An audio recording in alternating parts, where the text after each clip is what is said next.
Both? I think I have to start listening to this band, though. Like, you can't put a Christian rock band in front of me called Death Therapy and not make that my entire personality. I mean, I feel like that tracks, though. I think I need to go back to church, guys.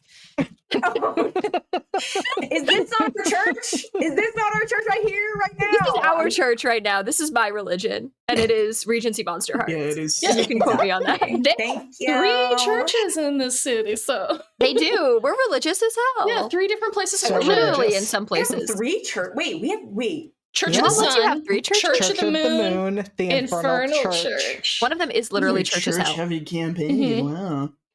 Judy, I'm what pretty about sure my Hell church? did that because they thought it would be funny. Haha, guys, what if we did a Aren't- church? We did our own I mean, church. Raph, you're LMAO. building a church, aren't you? What? Rap is a church. Raph or Carmen? I live by It's a that. church. If this is what you're Right, building in baby. Rhiannon's backyard, I'm going to Given lose my the shit. faces that I saw as I said that, I imagine I will become aware of how true that is in about 3 episodes.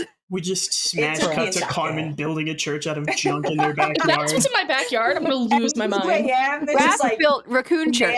hammering some What's he nails into building in wood. there? It's just like super not well made. It's like a couple sheets of plywood just kind of like stacked Hey, together. hey, church is not the Out. building. Where 2 or more raccoons are gathered, I am there. Carmen That the is tree. church. That's true. That's all you need. And what is Carmen if not a little raccoon? What is Carmen if not 2 raccoons together, gathered eternally? That's church. Exactly. Okay. I did not get I confirmed can't to believe be Rap's been playing advanced 3 what raccoons church in a is. trench coat for 3 seasons and none of us Oh my ever God. figured it out. Is rap No one has trench taken coat? my clothes off yet, so okay. Whoa, whoa, Fix whoa. that. Nobody knows. Hey, Carmen, what you doing? Not even as a joke, and it's having a honestly normal a little one, heartbreaking. That's actually a lie. That's actually a lie, Raph. You got naked for the When? ritual. You got naked for ritual. Bring you and your brother back. I did get naked for the ritual. I did get naked for the ritual. Really- That's true. really That's good. canon. That's canon. Wow, That is- I forgot. We've Full seen nude. Carmen's butt in media res What? in Cameron. Full nude frontal camera nude. For the Things we do for a ritual, y'all. It is like a Neon Genesis Evangelion situation with the raccoons and Carmen. We all become I haven't raccoons, seen dude. that show. Is that relevant to the butt? Well, it's- That we it- to Cameron seeing Cameron's No, butt on I camera, don't- or no? well, Is that I think different? it's relevant to I trauma. don't think it is. I think it's relevant Okay. to the raccoons. Just the okay. Yeah. Sorry, I'm still on the raccoons. I No, wasn't it's okay. there for the butt thing. Okay, we'll get him next time. We'll get them next time. This season, Incredible. every character will see Carmen's ass this season. I mean, I Yo. think you did because you were there, Wait. Octavia. I wasn't there. Was I I? have Elise yet was to not see there. Carmen's Octavia butt. was there. Abigail and Octavia Octavia- were there. Carmen. Am I the only one who hasn't seen Carmen's butt? Yeah. I feel left out now. Oh my No. god. At this table, yes. I Oh, think that only- ritual. What? I thought you were talking about the exorcism. Oh, My brother in Christ, how many rituals did you guys do? not enough. Carmen has been a part of 2 rituals in this per season. See if I we get One no per ritual. season. Is there What can tree? I say? No. No rituals for Elise. Something about You're not him. attached. Something You're not. about a ritual. can Your get a mortal soul demon. hasn't been bound to 2 different people. Listen. That might not be true, actually. Oh no. Kid, where's your mind going? I'll Worry get about you a ritual for your I'm birthday. fine. It's incredible. My Also, soul is Will, fine I've and been still in my watching body. you. Fucking watching you. Yeah, When Raph, you say Will's- things like that, I doubt that, and that worries Incredibly me as the reassuring, is it GM. not? Yeah.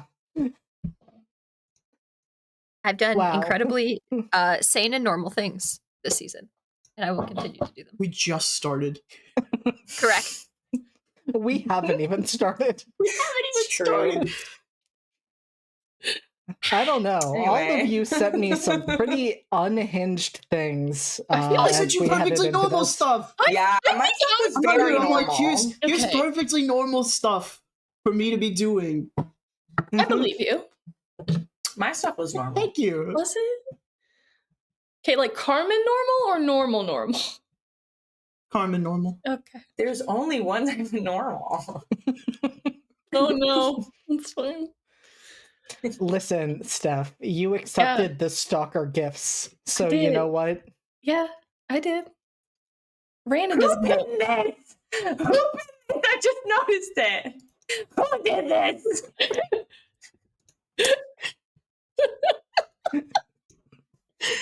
Hey, whoever pinned that, pin it again.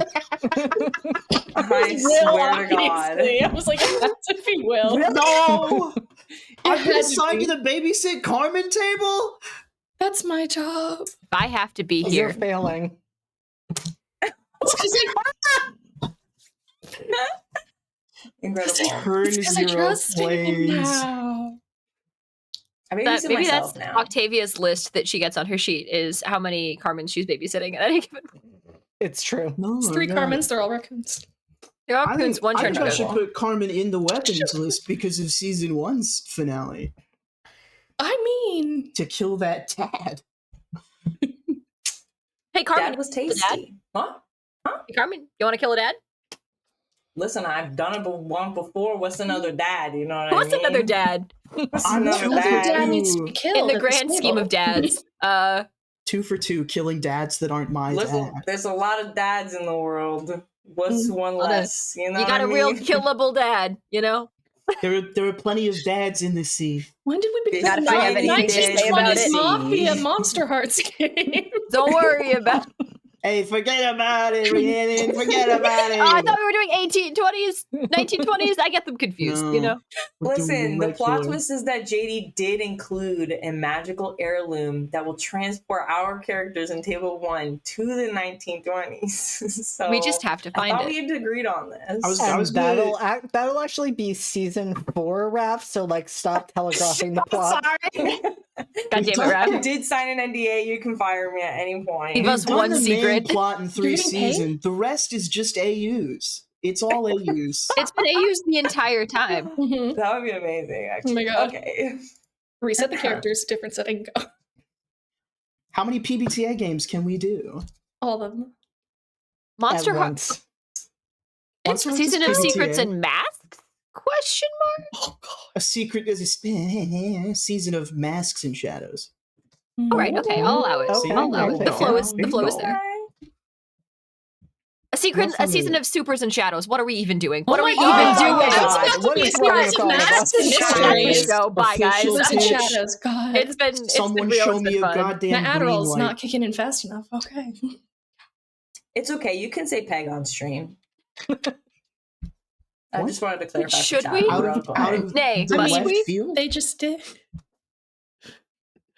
Among Us, you know? As Will said, it's never stopped us before, but I think with that, I am going to regain control over what is happening here, as though I If you ever can. had it. We're just so Yeah. excited. We're so happy. You always get extra feral when we head into a season of Secrets and Shadows. Hey everyone, if you have made it through this unhinged last 7 minutes, we are live from the apocalypse. We are a not-for-profit TTRPG streaming channel that raises money for aid organizations and good causes.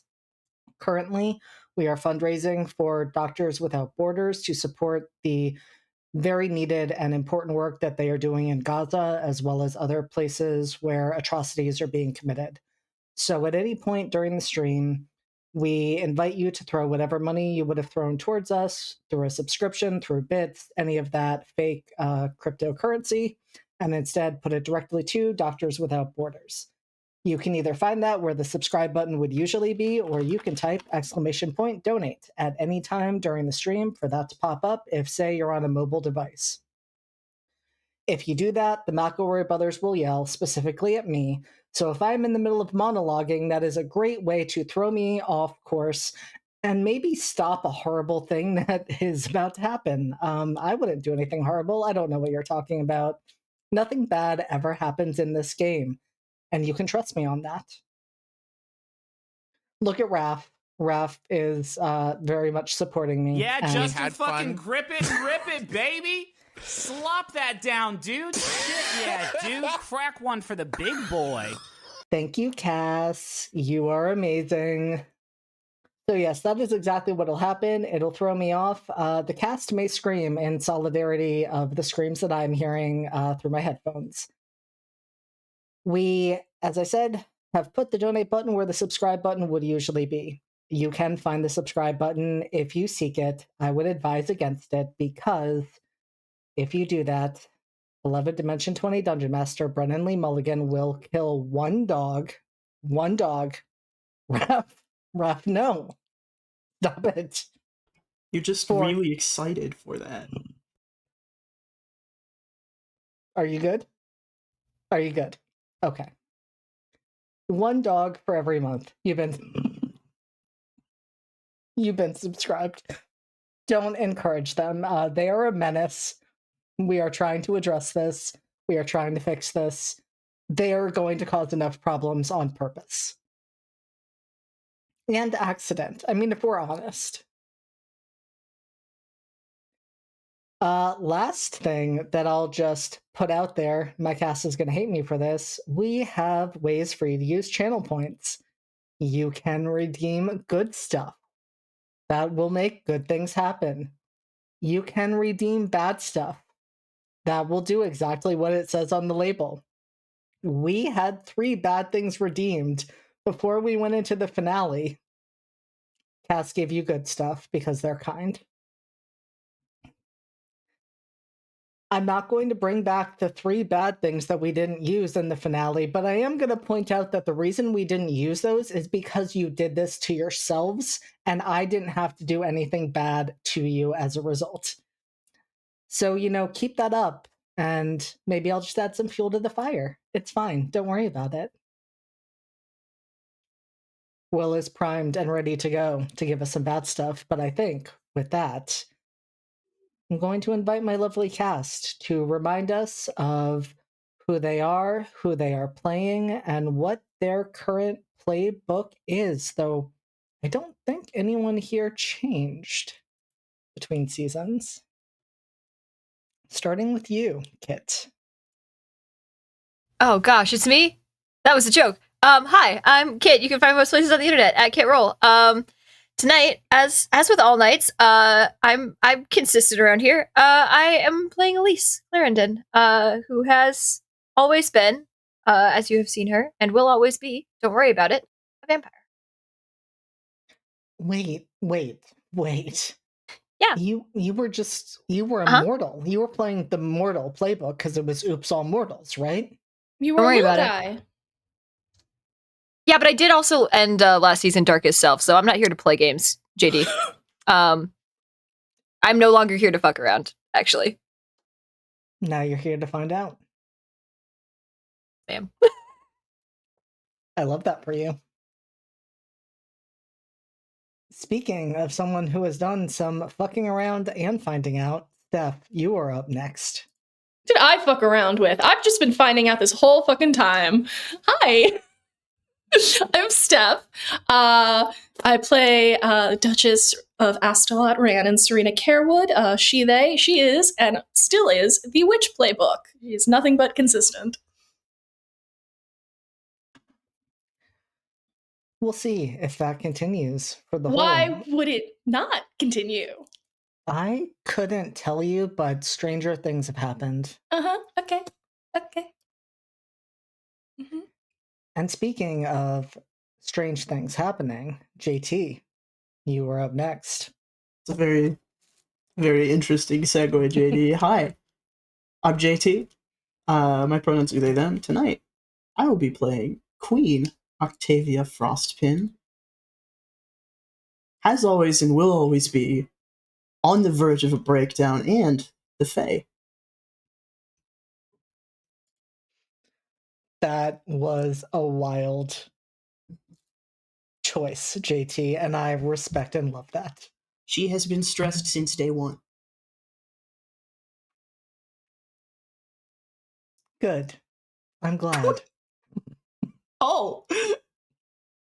An audacity over here. Oh my god. Oh my god. We're gonna die. Big Table 2 is the threatened. Audacity table this season. We're fucked, gang. I know. We're It's fucked. not even started. We're fucked and it's our fault. Mostly. And speaking of our fault, I think that's the perfect segue for Raph.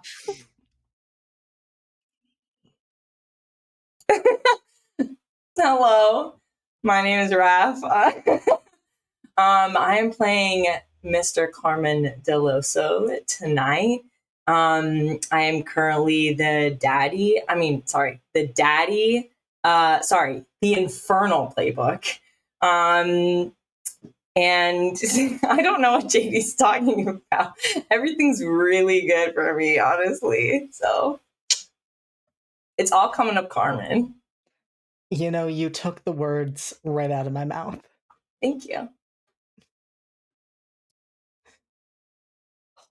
And because I will get yelled at if I do not do this, hi. I am JD. I am not looking at the chat any longer. I am the storyteller, and I will be playing everyone else, which we'll see who that includes today. Will, you're a fucking menace. So this is the energy we're bringing into the third season of A Season of Secrets and Shadows. As if there was any question. It's true. I forget how unhinged we get, and then we're back together, and then I'm reminded immediately. I need to get some music queued up. That is something I need to do. Okay.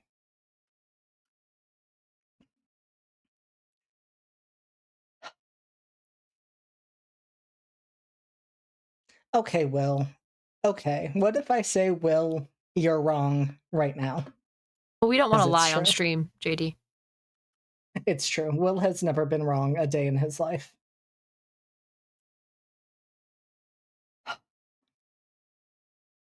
All right. I think I'm not going to look at the chat any longer because it's going to distract me if I do. And instead, we are going to jump in. Because in this incredibly long season that has gone from spring to the summer that never came to the transition to autumn, we are now fully in autumn, and we are moving towards the chill of winter and what that will mean for Queen Octavia Frostpin. Though we are not there quite yet.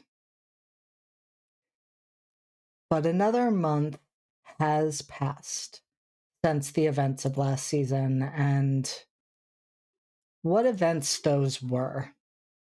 So much happened, so much was left unresolved, but things are ostensibly better than they were those months ago when the seasons did not change, and the balance was disrupted within the courts due to King Laszlo's attempt to usurp power, which has since been thwarted.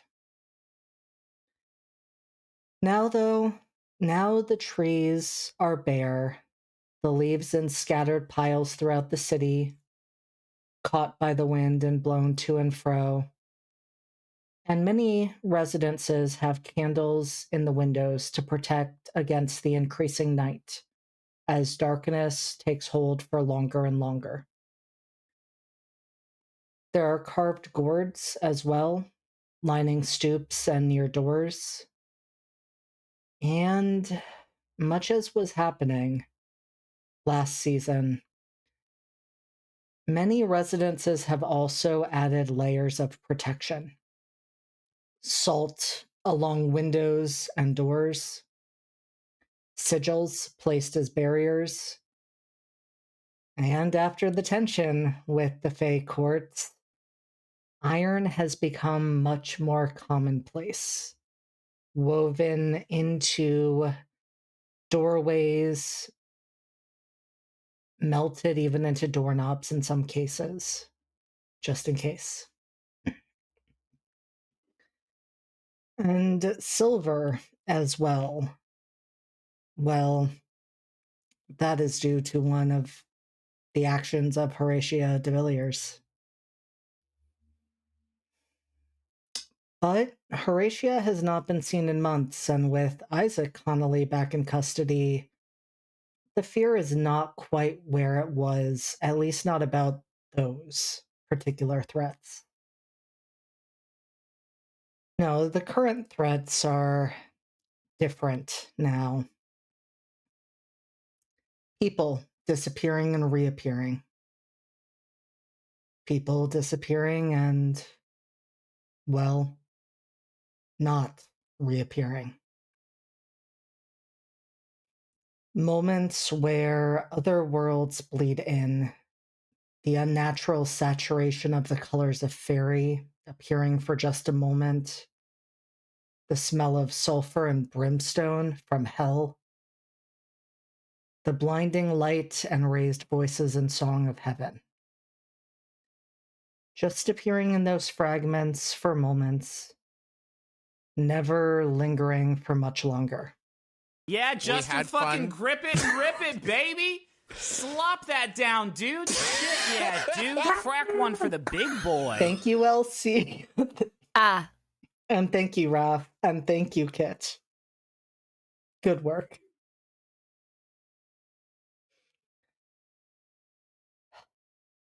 We begin tonight, well, today, at the palace, which looks different than it did during the events of last season. It is still all gilded gates and vine-covered exterior walls. The statue of the angel in the fountain remains, as do the private gardens stretching out for acres upon acres. But autumn has fully taken hold, and as it is meant to, the gardens are mostly bare at this time, the foliage having retreated into the earth until next year. Though the summer pavilion is back to its usual condition, untamed and vibrant, regardless of the season we're in, thanks to the restored balance and, rumors have it, the influence of Princess Delphine of the Summer Court and her upcoming nuptials to the scion of autumn, Sorrel. What is not usual is that spot of blighted earth that remains in front of the palace. That has not changed since the events of last season, and no amount of magic has been able to repair it. Not witches connected to nature, coming to see what they can do to close whatever link opened and navigate whatever impact that has had. Not the fake courts. The damage there in the earth runs deep, just as it does for the trio who returned from the depths of hell that day. But we're not going to worry about that quite yet. Not right now.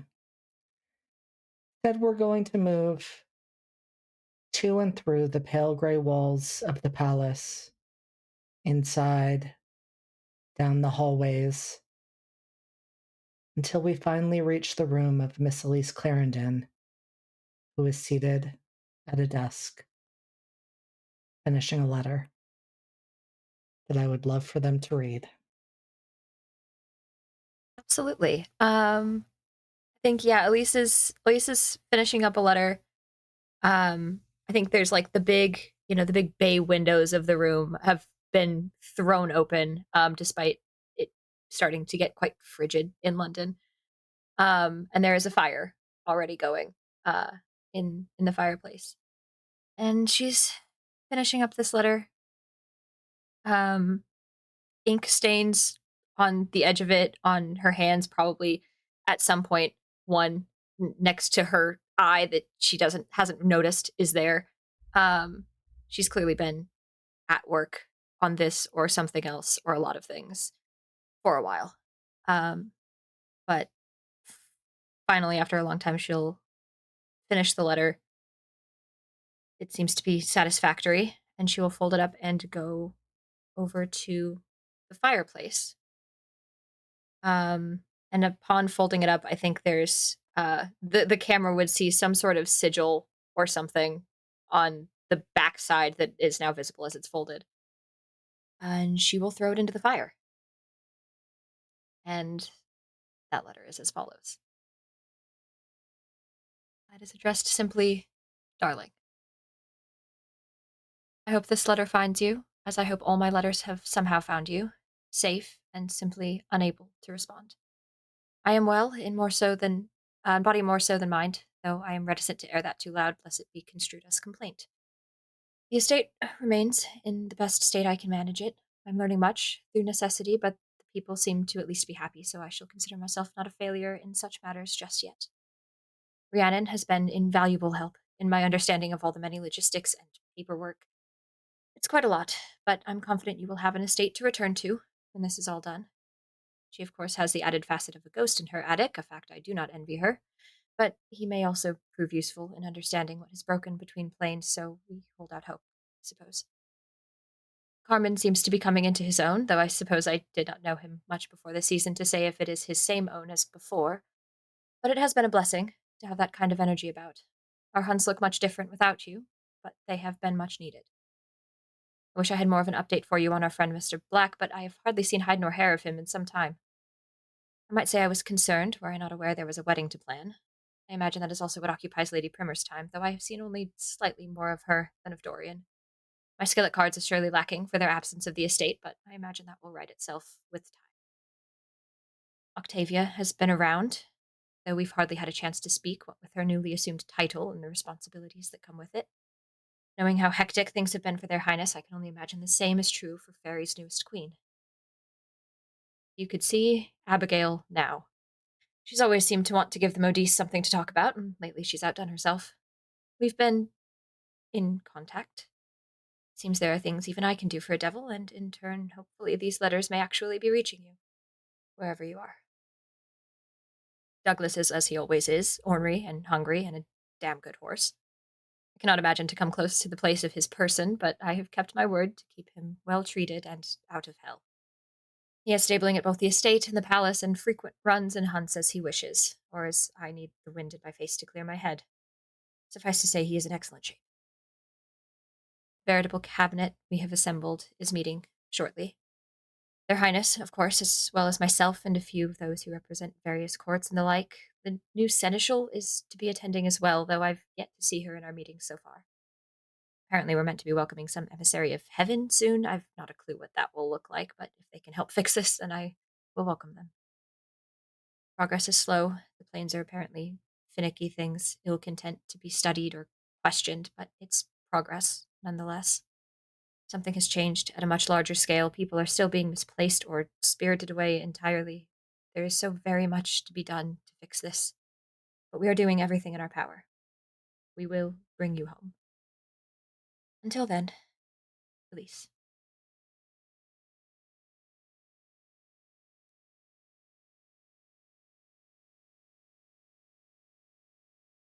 Elise, you are standing there by the fire. The contents of that letter still running through your head when there is a knock on the door. Might as well be. It's fine. I think she will sort of wait until, at the very least, the recognizable shape of the letter has burned away, so that nothing is going to stop it from at least catching. And I don't think she even deals with tidying the desk, tidying herself. She's presentable enough. And she will open the door. And Sovereign Micah is standing there as they are, I was going to say much more often these days, though in the past, they never came to you. You were brought to them. Yet, over the past several weeks, they have shown up at your room every few days.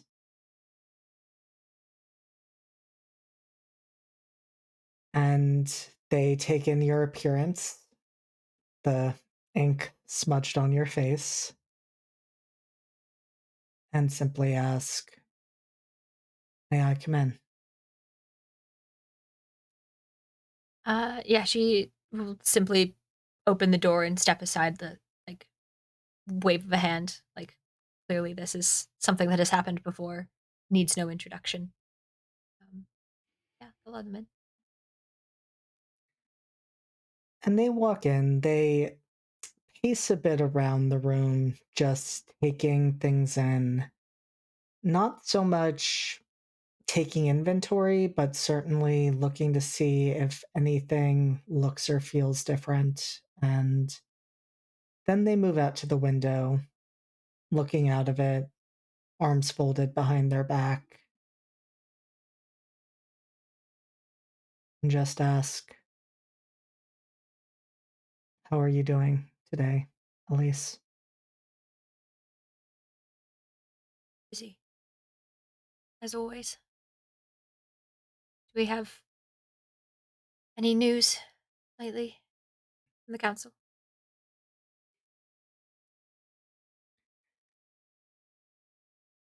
They sigh heavily.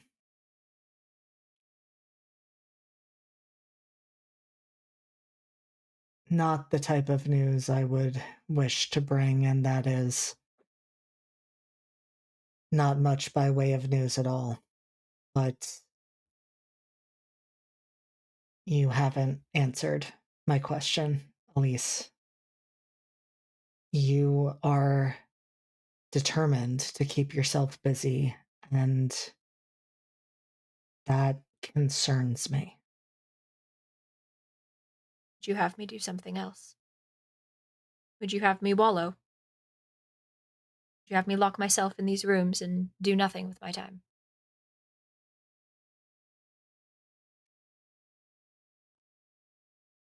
I would have you grieve. There's nothing to grieve. I will grieve when someone dies. Until then, I will do everything in my power to make sure that that does not happen, so there will be no grieving required.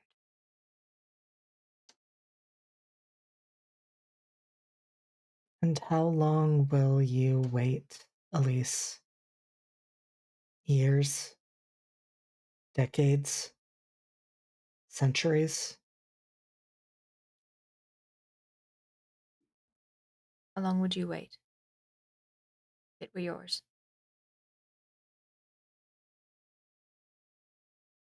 If it were Louis?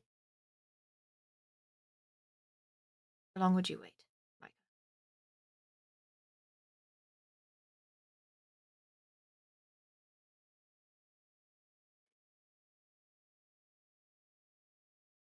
You know the answer to that.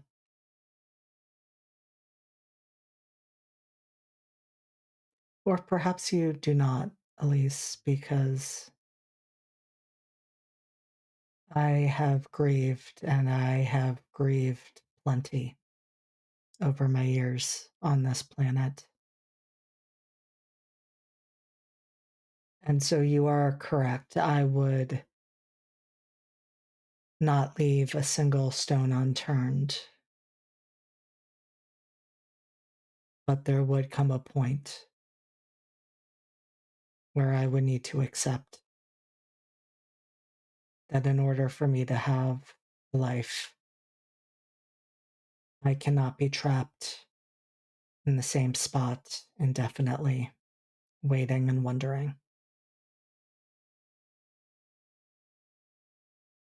When I have reached that point, you will know.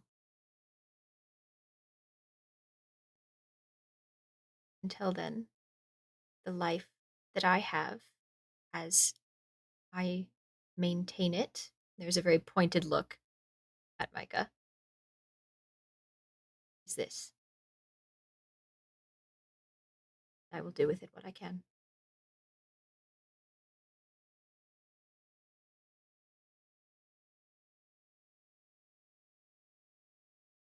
What do you fear would happen, Elise, if you dared to slow down?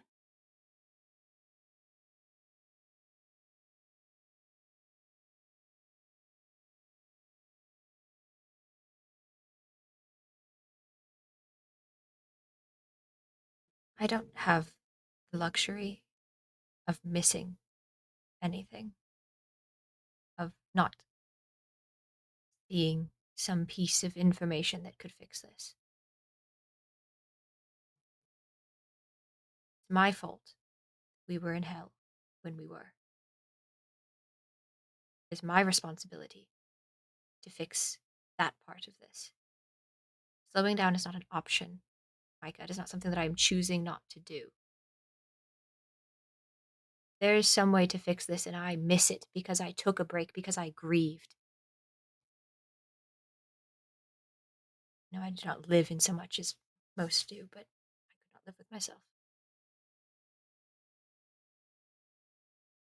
There will be time for slowing down in the future.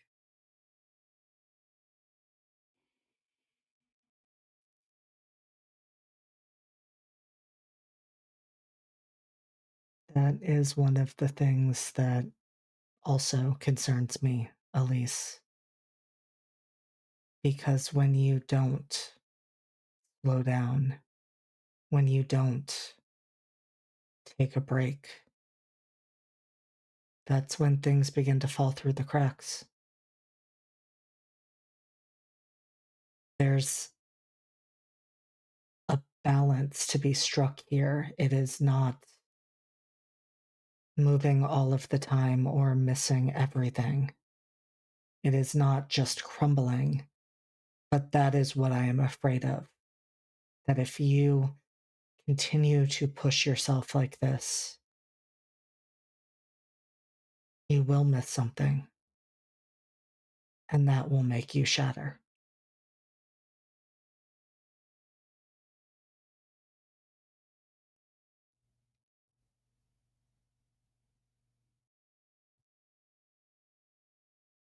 I think she takes a step towards them, like threateningly close, perhaps.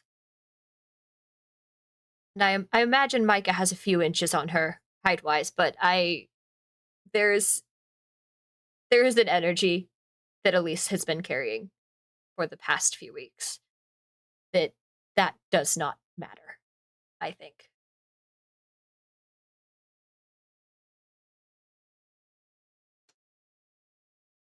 If you fear seeing me shatter, you don't want me to slow down.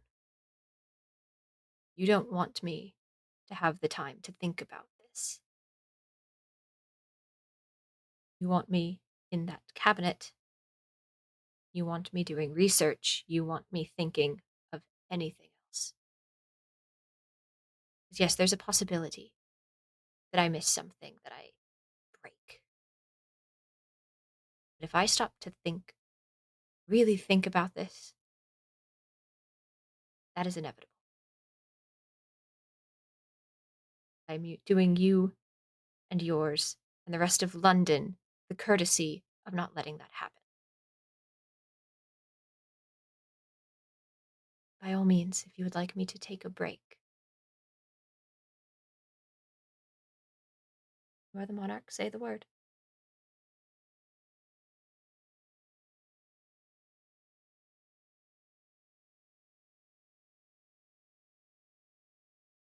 The expression on Micah's face is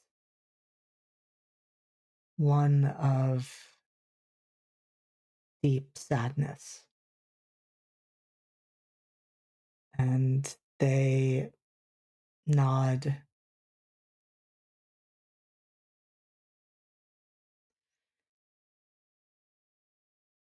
Understood. I hope then that you will not consider this afternoon and an appearance that I am going to ask you to make taking a break.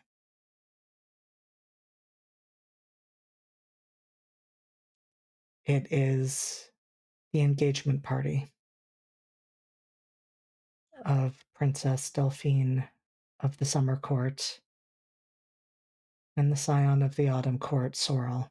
And I believe it would be important for a number of reasons for you to be there and in attendance.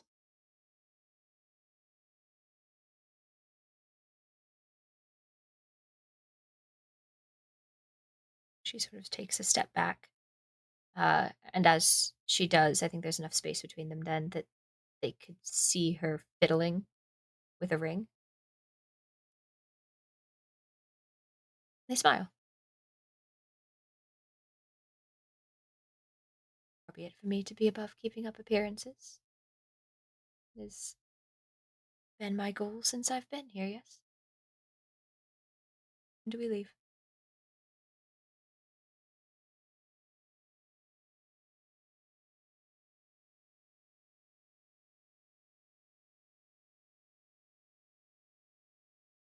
Will you be able to handle it, Elise?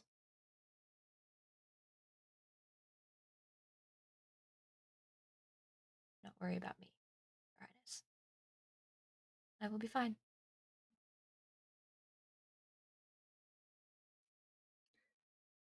Elise, when you say things like that, that only serves to make me worry more.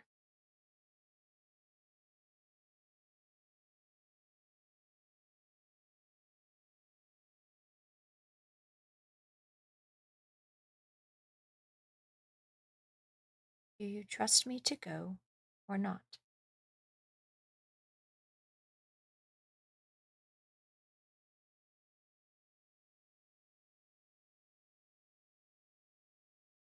I trust that you will be capable of maintaining control over yourself. I do not trust that every moment of being there will not be a knife in your heart.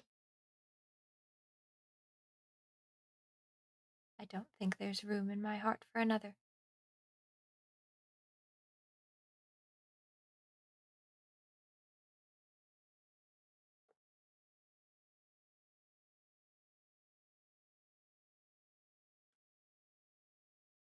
And I will hold what trust I can. And I will hope that if you need me, you will tell me.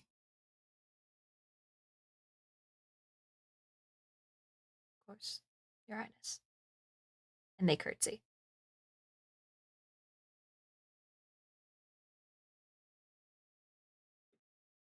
And Micah moves towards the door to give you the chance to prepare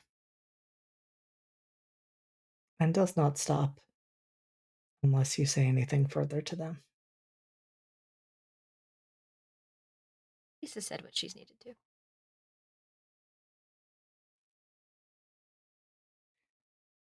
I am going to retract that. I think there is a moment as Micah reaches for the doorknob that they pause almost like they're expecting some final words from Elise because, well, in the past, they weren't always able to make their exit before they were called back or called out on something that they had said or done.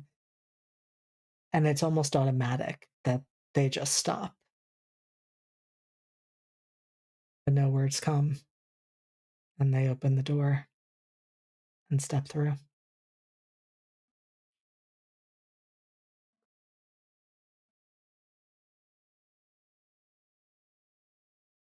Lisa's back to shuffling papers at her desk, just like, good talk. We're going to leave Elise there, at least for the moment, and we're going to move over to Carmen Deloso. And curious. I'm curious, Raph, in this moment, where do we find Carmen? Are they working on their project? I guess it depends. What time of day is it? That is such an interesting question, and I have so many follow-up questions to that, but for now I'm just going to put a pin in those questions and instead say that it is midday and Duchess Carewood is otherwise occupied. Well, if Carmen has already brought her some tea, then he would probably be outside. He's been spending a lot of time in the sun lately. Whether that's laying in the fields or going on hunting rides or working on a project.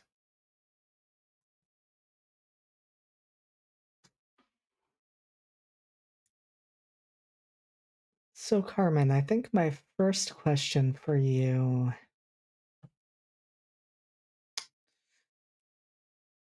No, we're going to move back a few steps because I'll ask Steph first. If you were going to meet Damien, would you have told Carmen? Yeah. They trust each other. They have nothing to hide. They told him the first time they went to see Damien. They had an argument about it, but at the end of the day, Carmen trusts Rhiannon, and Rhiannon trusts Carmen. So there's no concern. And Rhiannon is not forcing Carmen to go or pushing him to write a letter to Damien or say anything.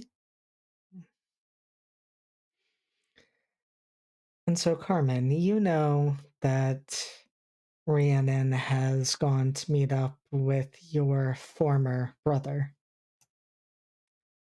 And this morning you also received yet another letter from Damien.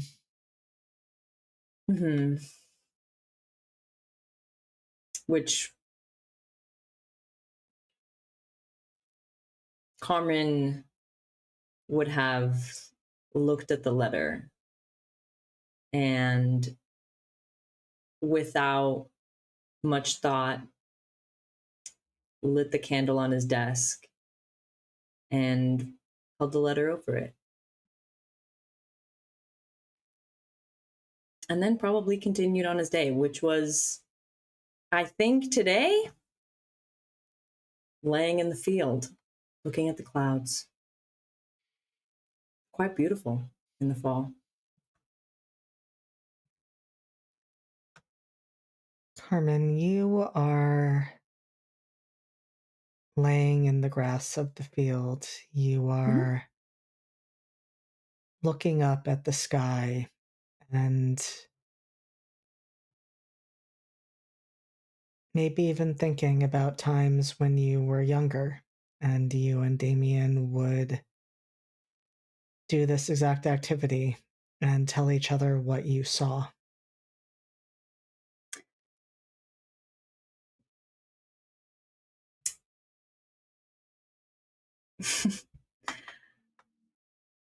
He shoves those memories away and, in a way, is trying to replace them now. With what? Just recreating them.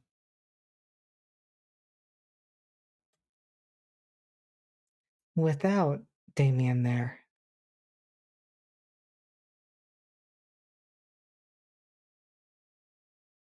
Was Damien there?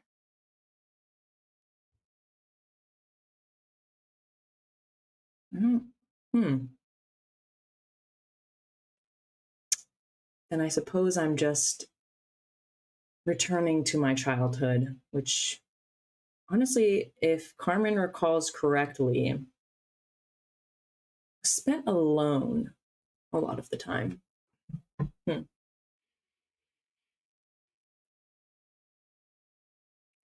When you think about it, there's almost this shadow that feels like it's there sometimes, but it's so insubstantial.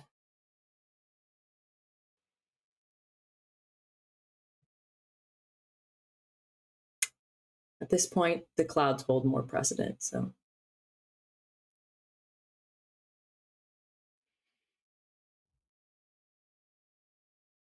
And I think even with that, it's strange, Carmen, because you're lying there, you can feel the grass against your back, you can feel the wind, you can feel the warmth of the sun.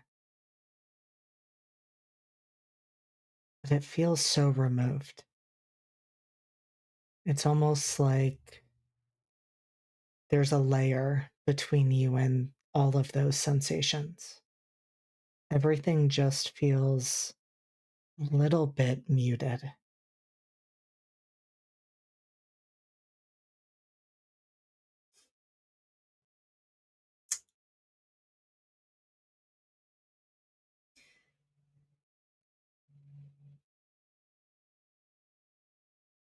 I think Carmen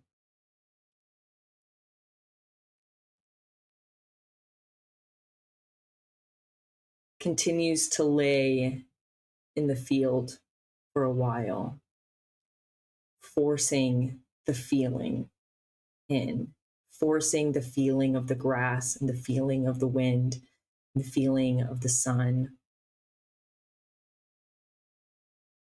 And after some time,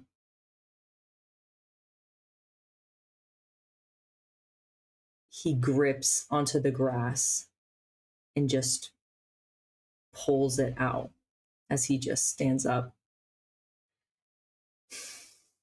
and decides to go for a walk instead.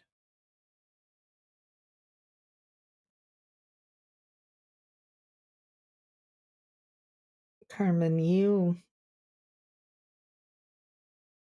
were walking for maybe a minute. It is not long as you choose that. What a day! What a lovely day! Hello, Guild Superior. Hello, Raiders. Welcome. This is our Regency Monsterhearts game, and we are dealing with heavy emotions at the start of today's What do you premiere. mean? What do you mean? We're fine and dealing with things in healthy ways. Everything is really, really good right now, actually. Thank you for the follows.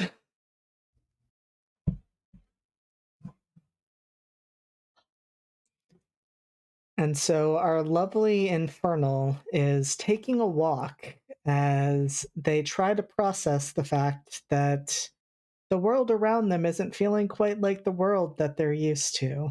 And it is at that moment, as you're now trying to get that sensation from the feeling of the dirt beneath your boots, from the feeling of blood pumping through your veins,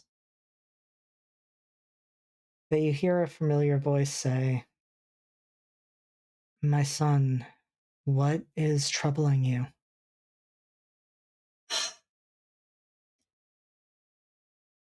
The day is beautiful, Father, as it has been for the past month. But something's not quite right. Feels as though I'm wrapped in a blanket. I lay in the dirt. I walk down these paths, but I cannot feel the sunshine. Is there something wrong? Of course not, my son. It is an unfortunate effect of us sharing the same space as we are.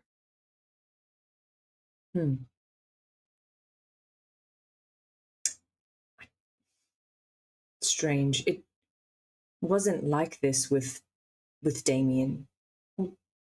Was it? It's hard to remember. It feels so long ago. Oh, I believe it was worse with Damien. I mean, you've told me so much about your brother and the ways in which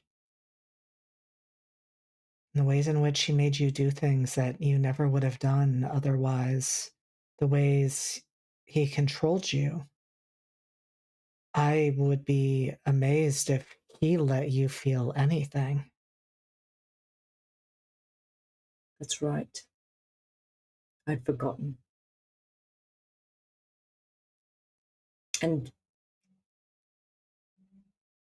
may I request that you not call him my brother? Of course, my son. How would you like me to refer to him? I suppose he's just Damien now.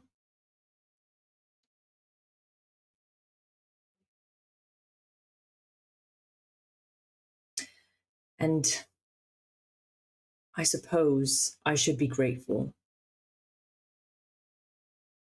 With him, there was nothing. If a consequence of helping you is not completely feeling the world around me, well, I can still experience it. It's little consequence.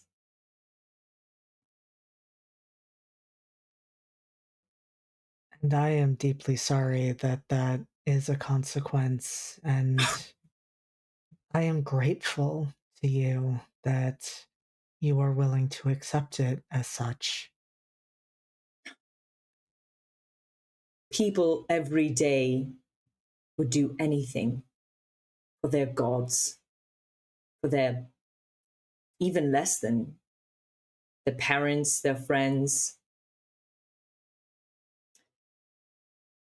And I suppose we are friends. So there's no need to apologize. I'm just here to help. As you help me. As we help each other. Right.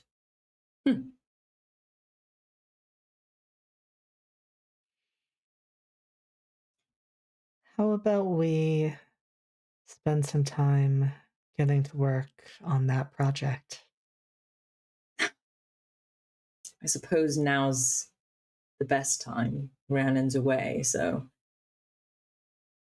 I do hope she likes it. Oh, I do too. I do too. And I think Carmen has a little skip in his step as he sets off toward back to the mansion, I guess. Get to work.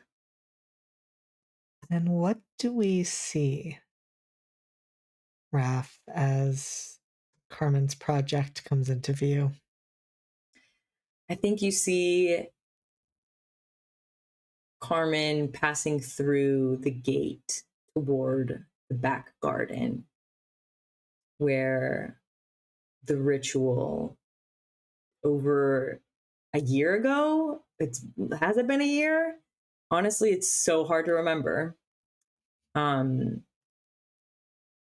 imprint of the ritual, this blackened earth circle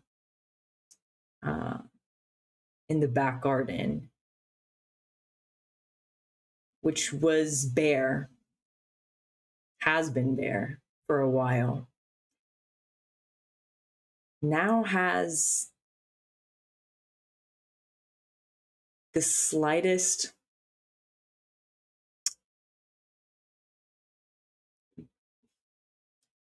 it looks like there's some sort of construction going on.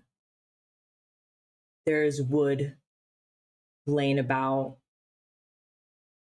probably not in the most organized fashion, knowing Carmen, around the garden.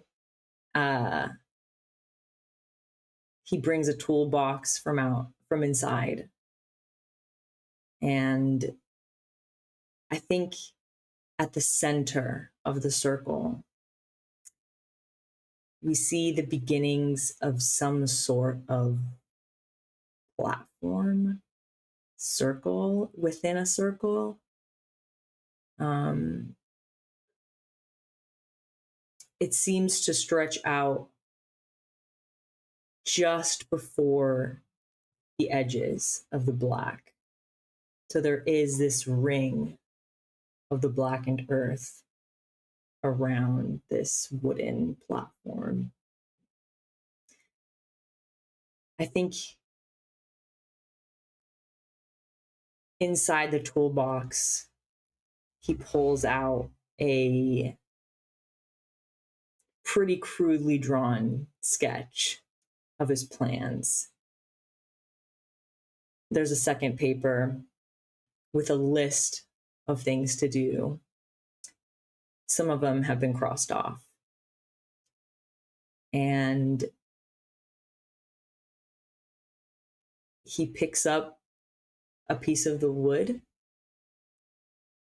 takes off his jacket, rolls up his sleeves, and starts hammering.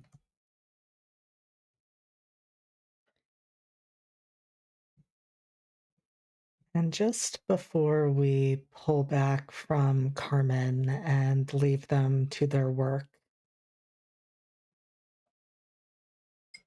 we as the audience get to hear one final question from Father Adams, who just asks, have you picked out a ring yet? We're going to cut away. We're going to go to Rhiannon. And so, Steph, as you are recovering from that...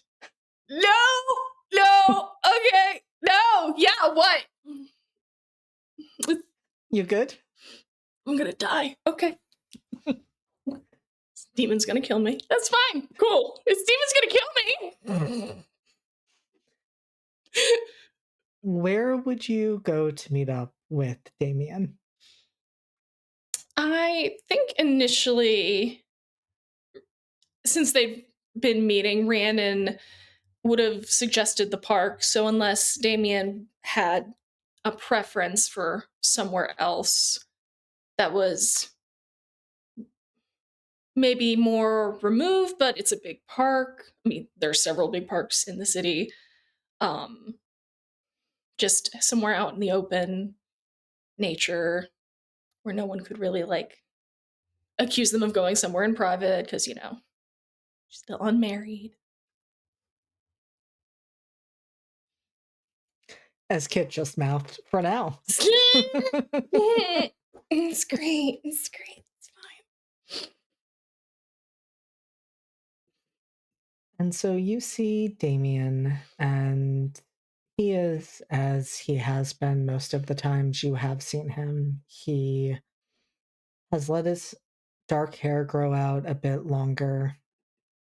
He is, I was going to say neatly dressed, but I would go as far as to say nicely dressed. And the dark circles under his eyes are not quite as pronounced as they were when he was the seneschal. But he is just walking through one of the paths as you see him pausing every so often to look at what little foliage remains, running his fingers against one of the last roses that crumbles to dust as he touches it. That's not normal. That's not normal at all. Okay. But he then sees Rhiannon and nods to her and walks over, keeping a respectful distance between the two of them, of course. And Rhiannon has, of course, brought Noelle because, unmarried, but Noelle is a respectful distance, the chaperone distance. Yeah. And Damien is polite. He bows and says, "It's a pleasure to see you, Duchess Carewood." Good to see you too, Mr. Deloso. How have you been since I last saw you? I have been as well as one could be. And yourself? Been doing about the same, as well as one can be.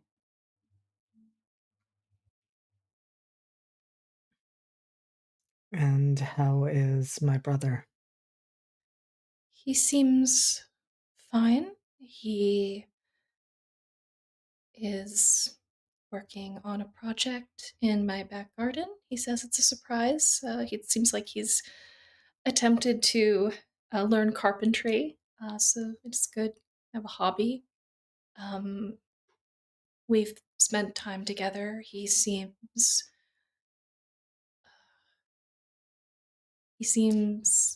at ease.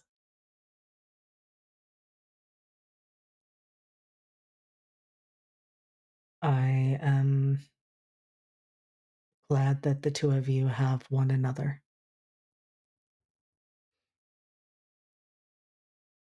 I am as well. I wish you were there as well too.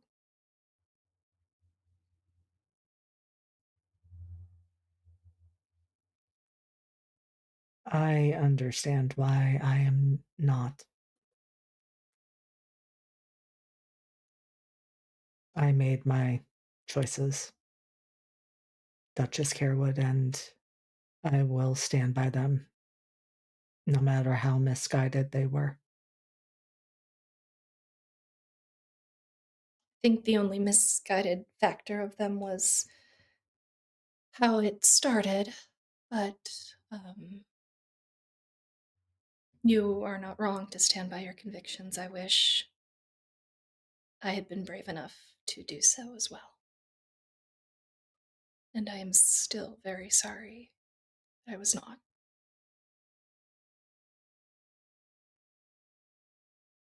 He looks surprised and confused. I do not understand that apology. As you said, my brother is fine, and so I do not see what you need apologize for if the outcome was what we meant for it to be. Perhaps the outcome would have been better if I had simply allowed you and Abigail to finish the ritual, and it would not have cost your relationship with Carmen.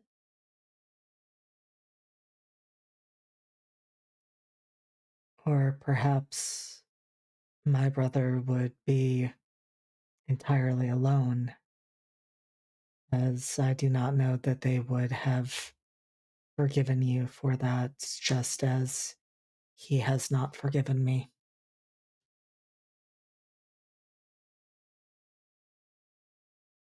As I said, you are the braver one of us, Mr. Delos.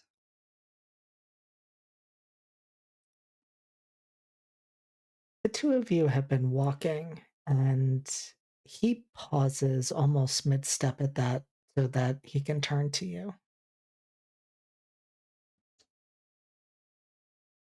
Do not think for a second that your decision that terrible night was not brave, Rhiannon.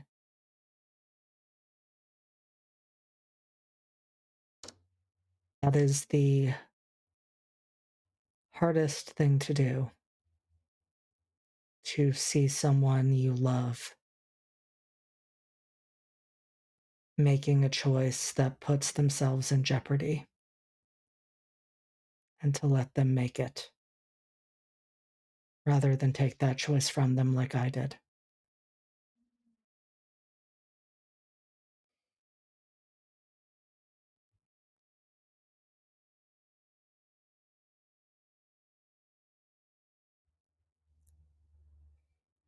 I will probably need some time to come around to your way of thinking.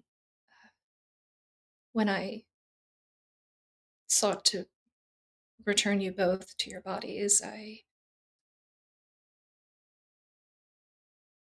know how much you mean to Carmen, and I know he was so happy that it worked, even if it didn't work the way I intended. And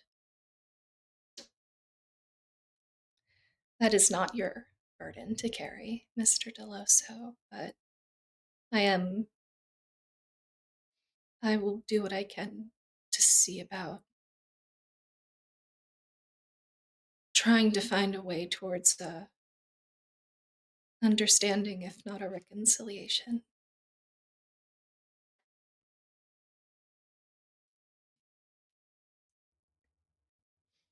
You say it is not my burden to carry, Duchess Carewood, yet I see the multitude of burdens you yourself are carrying, and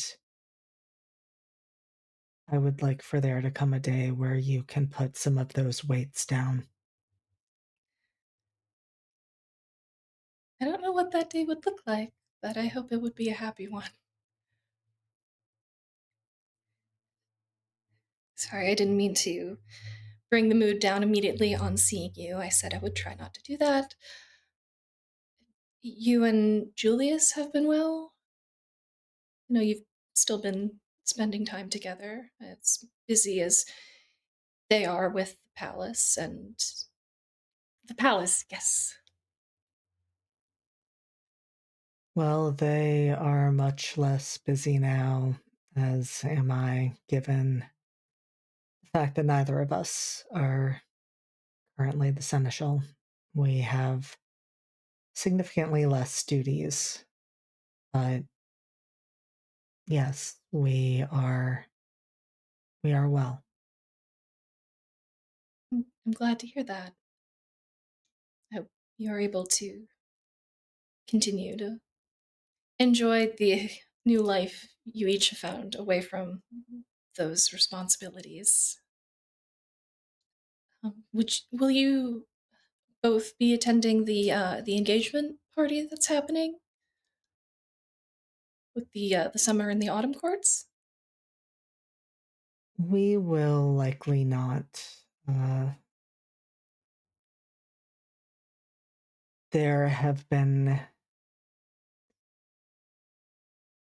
rumors swirling about, well, Isaac and our relationship to him. And I think that would be rather distracting for a celebration, especially as neither one of us are representatives of the palace any longer. Seems a bit of a harsh judgment given what happened to you, but I can understand your reasoning, and I'm sure you wouldn't miss the machinations that are sure to be going on at such a party.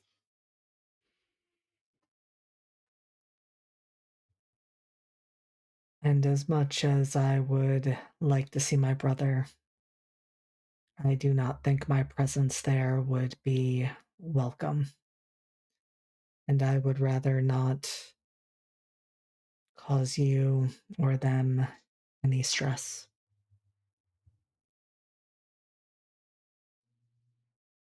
I know this must be very hard for you.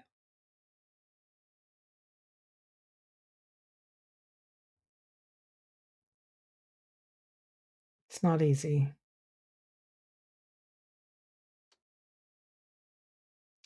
But I think perhaps it is deserved for a number of reasons. I would disagree. I did not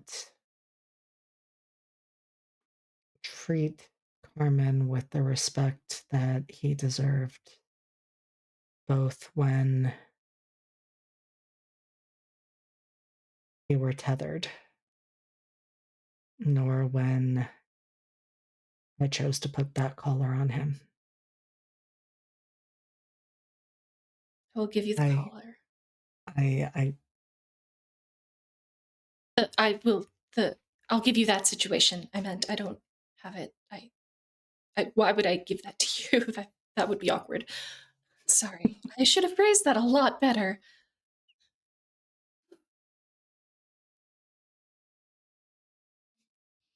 mean, I in part had that reaction because I am somewhat concerned with the fact that that collar is now missing. I think it it must be in my estate somewhere. I believe Carmen had it, unless it got left behind in hell. But I can check my estate and see if I can track it down and give it to you. Julius, it was Lord Shaw's property. Yes, Julius would be the one to return that to. Yes. And you haven't heard any rumors about any demon activity, have you?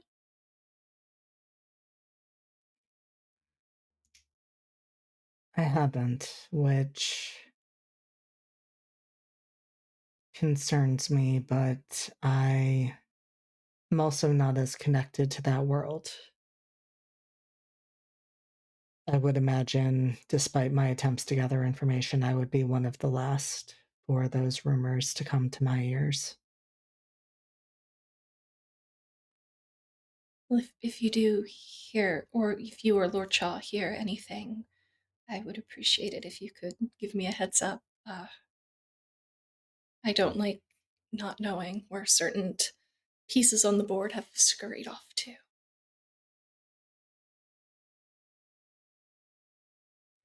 Have you spoken to Abigail? Abigail has been a bit hard to reach lately. Uh, I don't know how much weight those rumors about her father carry. That he hasn't been seen lately. And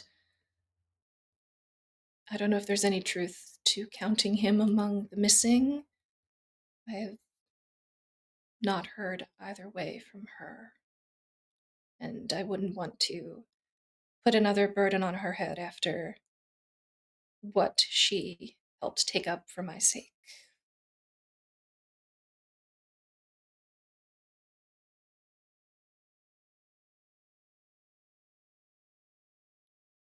I am hopeful that no harm has come to her father. I mean, who would brazenly cause harm to a prince of hell? That would almost be a death wish, wouldn't it? And Damien nods, and as we pan back a bit, we hear him say, "Who indeed?" We're going to now move over to the fourth member of this group, Queen Octavia Frostpen. Where do we find her? I think that's an excellent question. I think probably in her new digs, trying to get ready. Um, very frantically trying to get ready for this party she's supposed to attend. And she is just rambling off to Helix. And what do we get for a gift? An engagement gift from the Queen of Winter has to be extravagant, right? But I can't just give them a hunk of ice, can I? I mean, it doesn't melt necessarily, but why would they want a hunk of ice? Even a statue. I've been getting really good, but there's too many factors in gift giving. Octavia, have you considered taking a breath? I haven't had time. There's a Take lot a breath. going on. No, we're going to stop. We are going to take a breath.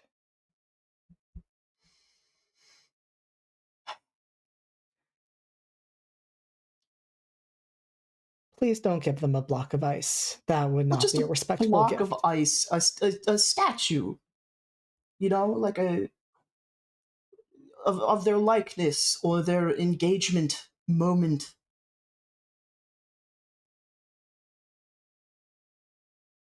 Or of the tree. That was exactly what I was thinking. Good. I'm glad we're on the same wavelength still. You'll be there, right? You'll come and tell me what to say and do. Octavia, you know what to say and do. But yes, I will be there. Okay. Do we know who else is going to be in attendance by chance? My understanding is the invitation went out to many of those who have been a part of the season. I am not certain how many will be able to be in attendance, but I would imagine many of those you have brushed shoulders with may be there. There is value in a familiar face, I suppose.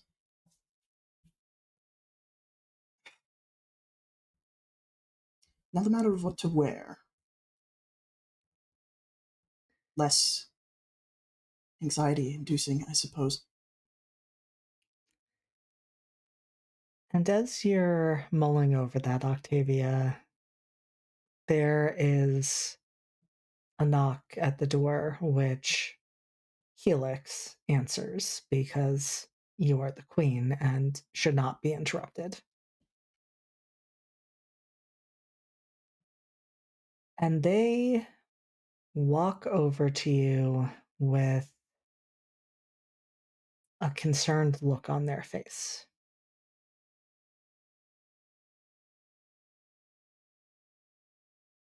If you tell me that somebody has died, I'm going to be very upset. Today is not the day for death, Helix.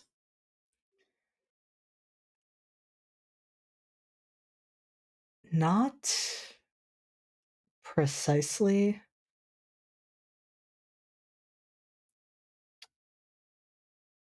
My queen, you have been summoned to Fairy.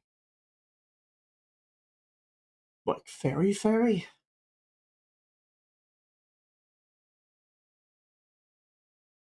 To meet with the prisoner before the execution. That. I don't suppose there's an over-under on me declining this invitation. That would be a spectacularly poor decision. So right up my alley. I'll go. Today, right now? This appears to be an urgent request. By the prisoner or the guard?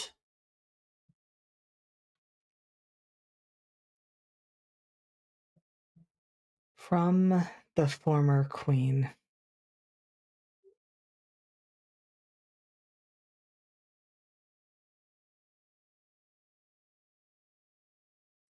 Get my coat.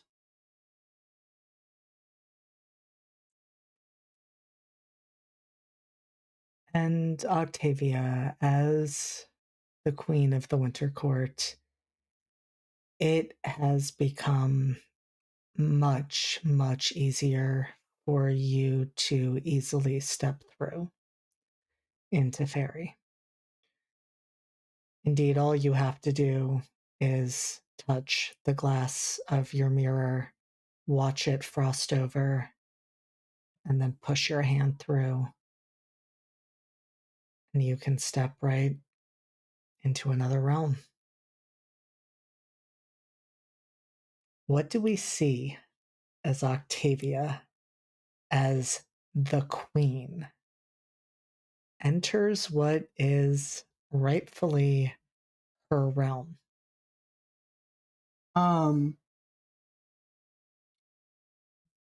Her hair is much shorter than it was, about to the bottom of her jaw. She has outing clothes. Uh, she learned to like pants a lot while she was living on the streets and learning to fight. So she has put them on for this particular return. She does still wear the ice diadem that denotes her status, and she moves with uh, no guard at the moment. They are trusted to the palace, but Helix is at her side almost all the time. Um, with good reason. She feels like she has to spend a lot of time with them to make up for the everything else. But she's wearing just a very formal coat, the same shade of blue she always wears, with gilded flowers and a set of riding pants and boots. Incredible. And so you step through, Octavia, and you are able to pass through incredibly close to the palace. There is an escort there immediately, though, as you pointed out, Helix is who you have essentially as your own guard, and I would imagine there is not much trust built up with the guards that are within Fairy and who, until recently, have been answering to King Laszlo and Queen Guinevere. The former King Laszlo and former Queen Guinevere. And you are escorted inside of your palace. I mean, this is your palace. Where a much dressed down version of Guinevere meets you. Her hair is still ice white. Her eyes are still cold. She wears no crown on her head. But she has the same regal stature and greets you with, "I appreciate your prompt response, Queen Frostpin." It would be unwise to keep anybody, especially yourself, waiting for too long.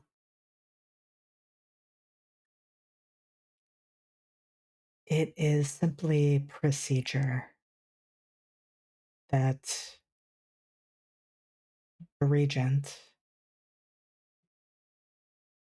would speak to the prisoner before execution, and that execution is imminent.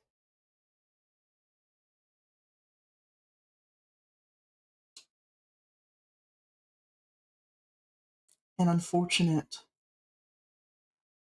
execution it is.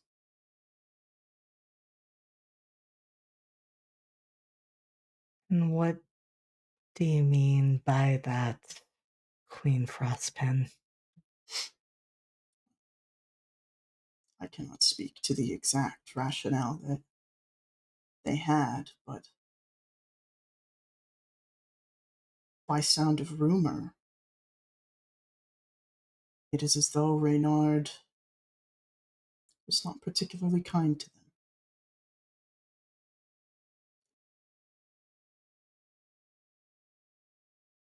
That does not mean that there is not blood for blood.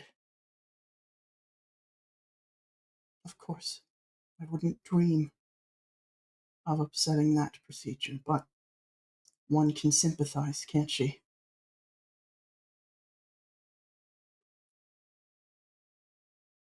Well, if that is what you wish to give our prisoner as a parting gift before their execution, your deepest sympathies, then you are welcome to that, though it will not change the outcome.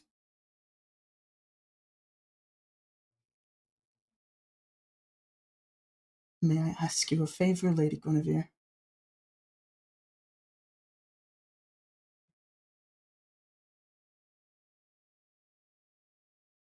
You should know, Queen Frostpin, that when every word has weight, I am not going to agree to anything without knowing what I am agreeing to first.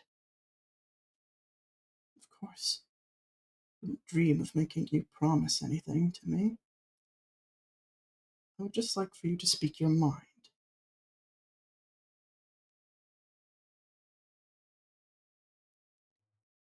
And what precisely do you think I am holding back, Queen Frostpin?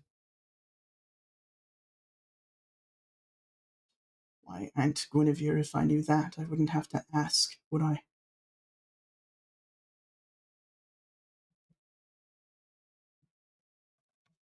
I have given you all of the words that are warranted at this time, and you will be the first to know if that changes. I should hope so.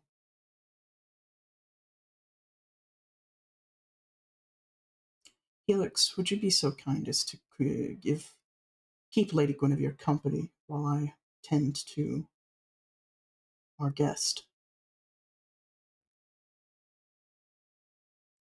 And it is clear that Helix does not love the idea of leaving you alone, especially when you do not have a guard, but you are the queen and you have given them an order, and that is how they take it, even if it was not how it was intended. She does leave a pointed hand rested on the hilt of her Everfrost. When she says it, she doesn't intonate it as an order, but I think at this point she understands. And Helix indicates that, of course, they will remain with Lady Guinevere. Though they do not say that, they merely say, of course, Queen Frostpin, because you can tell they do not want to say Lady Guinevere and experience the repercussions of those actions while you are gone. And you are able to head down to the dungeon where you see Emery sitting in a cell. They do not look poorly treated.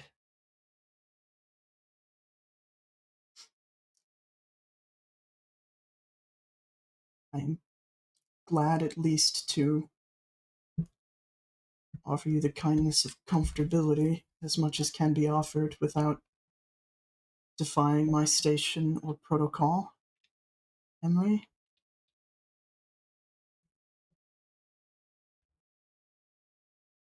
I call you Queen now, don't I?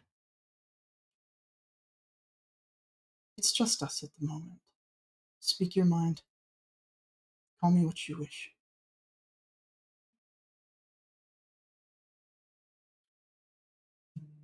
I appreciate your visitation, Octavia.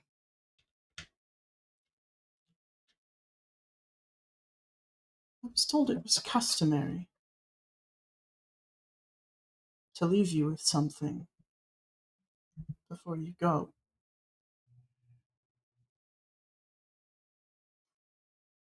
Now, I'd be remiss if I didn't interpret the words that I was going to interpret. But what do you think that means?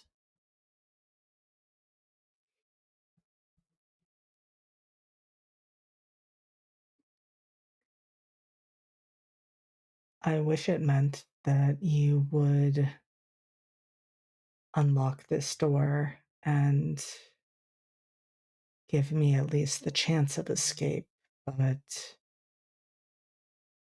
I can't imagine there would be a loophole that large.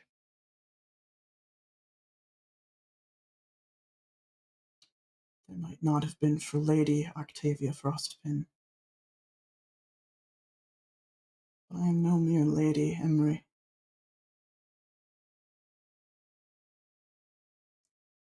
Of course, I can't just unlock this cell and let you go.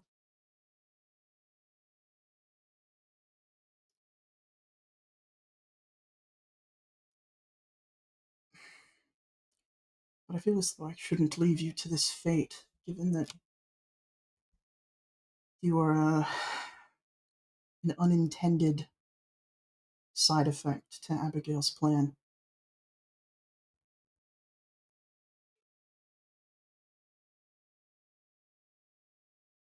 Oh, I don't believe I was unintended at all. I think I was very intended. Right. Which is why I'm sorry to say that letting you go of my own volition isn't an option. But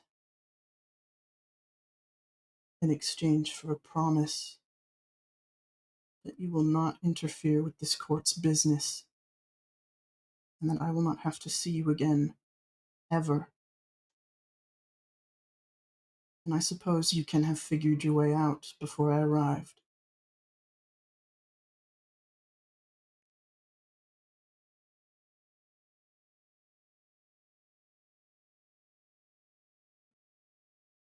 That is exceedingly tempting, Octavia,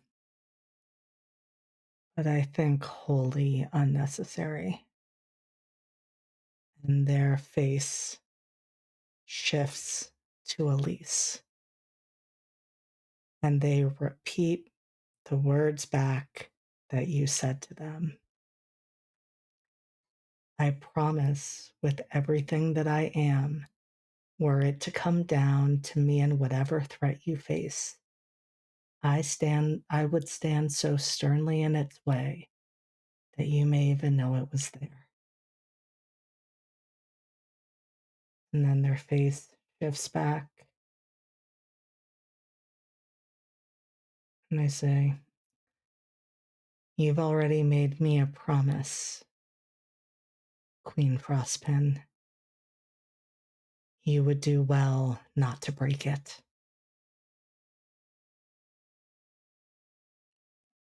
There's a look of, genuine respect on Octavia's face.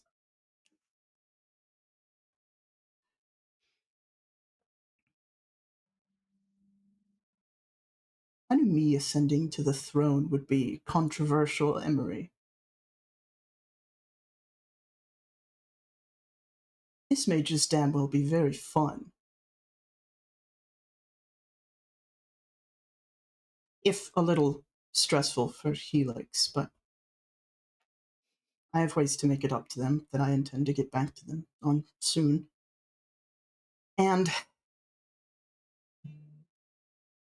It will be very interesting to see what Guinevere thinks of this.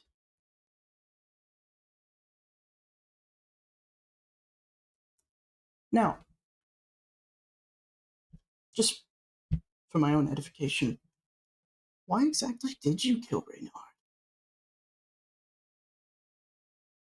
I mean, it was such a tragedy, but I feel I should hit my story straight.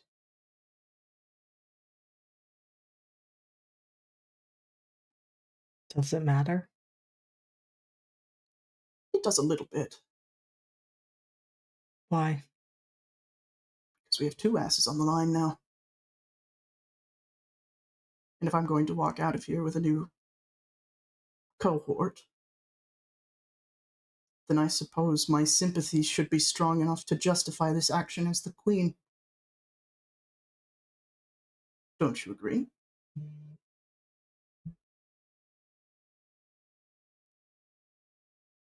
There is no justification I could give that would limit the repercussions of what you're describing, Octavia.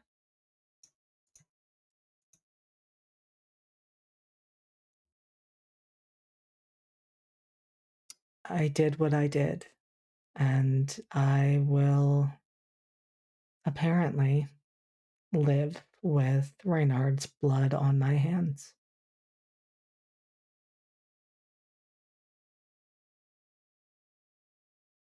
I think that that's fair enough. Well, then, you will not be walking out with me. As far as they will be concerned, you escaped before I got here. You are welcome to do with yourself what you will.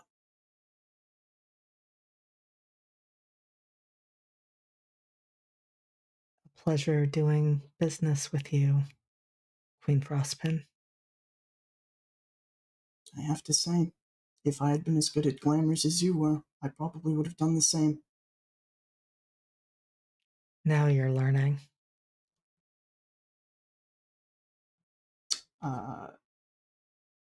She will unlock the cell. I trust you know that there's a different way out of here. Or at least you know the palace halls as well as Reynard did. Yes, I can say that I know every inch of this palace. So be it. My gift to you before your execution.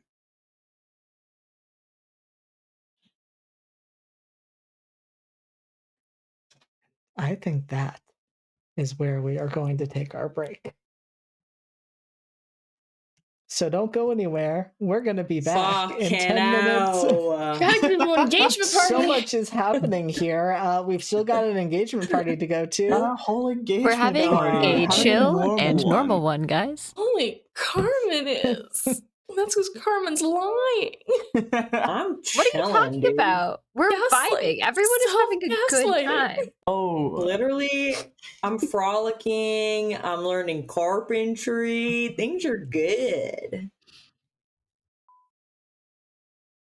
So the context is Octa can't drink. Octa can't drink because the drink freezes when she gets nervous. Okay, so what we need to have is someone brave enough, potentially drunk enough, to say, Carmen. drink.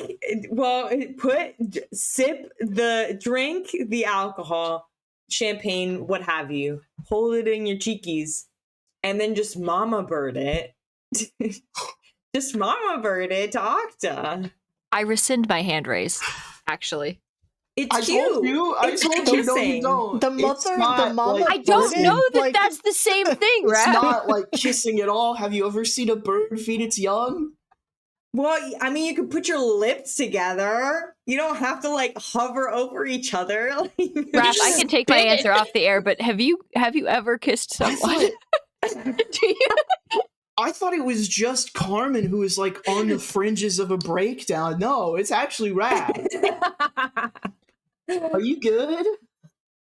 Listen, if you're always on the fringe of a breakdown, then you're never on the fringe of a breakdown. That's not true. That's That's not how that works. true. That's not even a What do little you bit mean? true. If Get it's caught off guard normal, because I it's live fine. here. It's fine. I live 4 hours from where this takes place, so let me just cut on down. I want I can everyone to verify know, many things. on break, I figured out an angle for me to work for this, so we're good. We're golden. Are we? No. I'm a little scared, not gonna lie. I've been scared. More scared. Who am I getting engaged to? Don't worry about it. Uh, We can it's all Carmen. be engaged to Carmen. people. Are we sure? Because there You're seems to be a getting- cohabitation issue. You're getting engaged to the back rooms, which Carmen is building. A new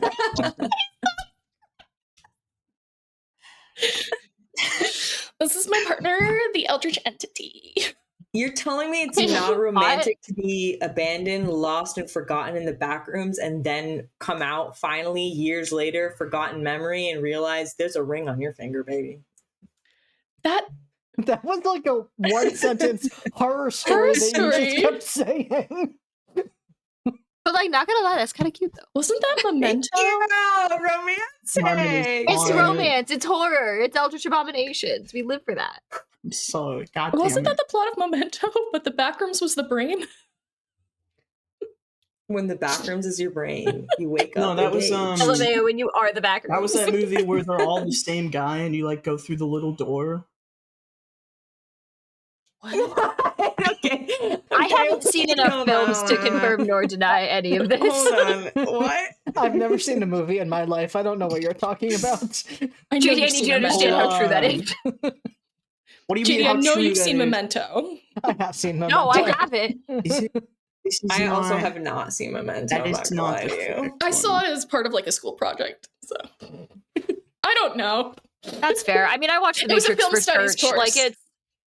We've all seen some. God damn it! I'm not crazy. There was a movie where they're all the same like famous guy. Being John And they Malkovich. go Being John through- Malkovich? Yeah, that one. That's what I'm thinking. Fun story. One of my drama professors dated him and they snuck into a showing of Being John Malkovich. One of your professors Wow. dated John Malkovich. Yep. She was a And then dramaturg. That And they no snuck offense into a to John theater to Malkovich, see but that's extremely solipsistic, isn't it? Yeah. Like, hey, do you want to go see the movie where everyone is me? She seemed to have had a good time. You don't have to watch the movie. Yeah, you're living. You You're don't living even the have to movie. pay for the movie. We're just sneaking in. It's It's actually a true. documentary, so you are dating a bunch of different people who are in my brain. Is that what John Malkovich is about? Oh, well, that's who John Malkovich is. Oh. You can't lie to me about these things, JT. I will believe you. I've never lied to you in my life. I've never said a single lie to you, Kit. Oh. That is so untrue. I was going to say, I feel That like is that's the a biggest lie. lie of this entire season. Speaking of lies, Yeah. Don't worry about it. It's fine. Octavia. Yeah, yeah. I'm just curious. I think we catch up with you while you're en route to the engagement party, but as you are traveling with Helix, reflecting back on the past 2 hours, what was the story that you gave to explain what happened? Right. With Emery. Okay. Here's the angle I'm thinking, right?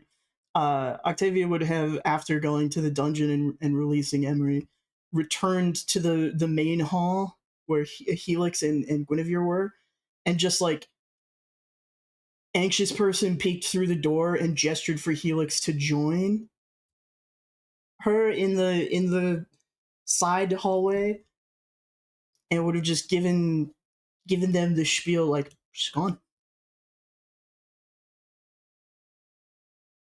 She's gone when I got there.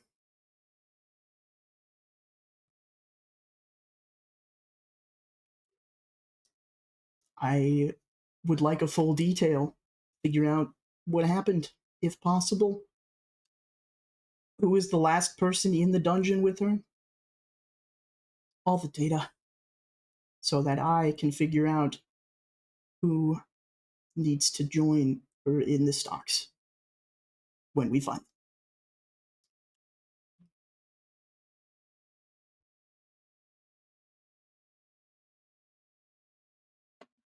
Hey, JT. Yes.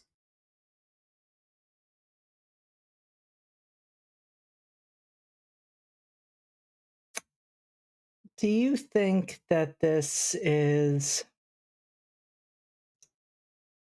more of a situation where you are trying to keep yourself calm and keep your cool? Or will we essentially use turn someone on for you to manipulate Helix? Well, here's the thing, right? Keep your cool is, I feel, I don't know if Octavia needs to keep her cool. I think that's fair. She's lying to them, and anyone would be rightly freaked out if a regent murderer escaped from prison. So, I don't know necessarily that she needs to be cool. Then I think let's roll instead with hot.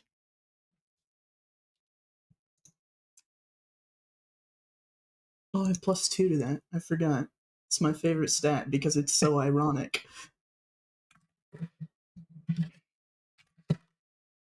Okay. That's 6 and a 2 plus 2 is 10 total. So first of all, I'm going to give you a string on Helix, another one.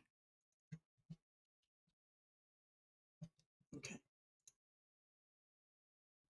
And they believe you. Because why would you lie to them about this? Of course. This is horrible that this happened so early into your reign as queen, but this will be dealt with immediately, and they jump right into action.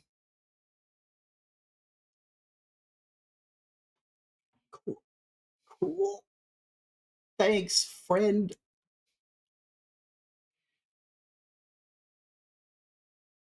And I think with that, we move towards the engagement party, which all four of you are traveling to attend.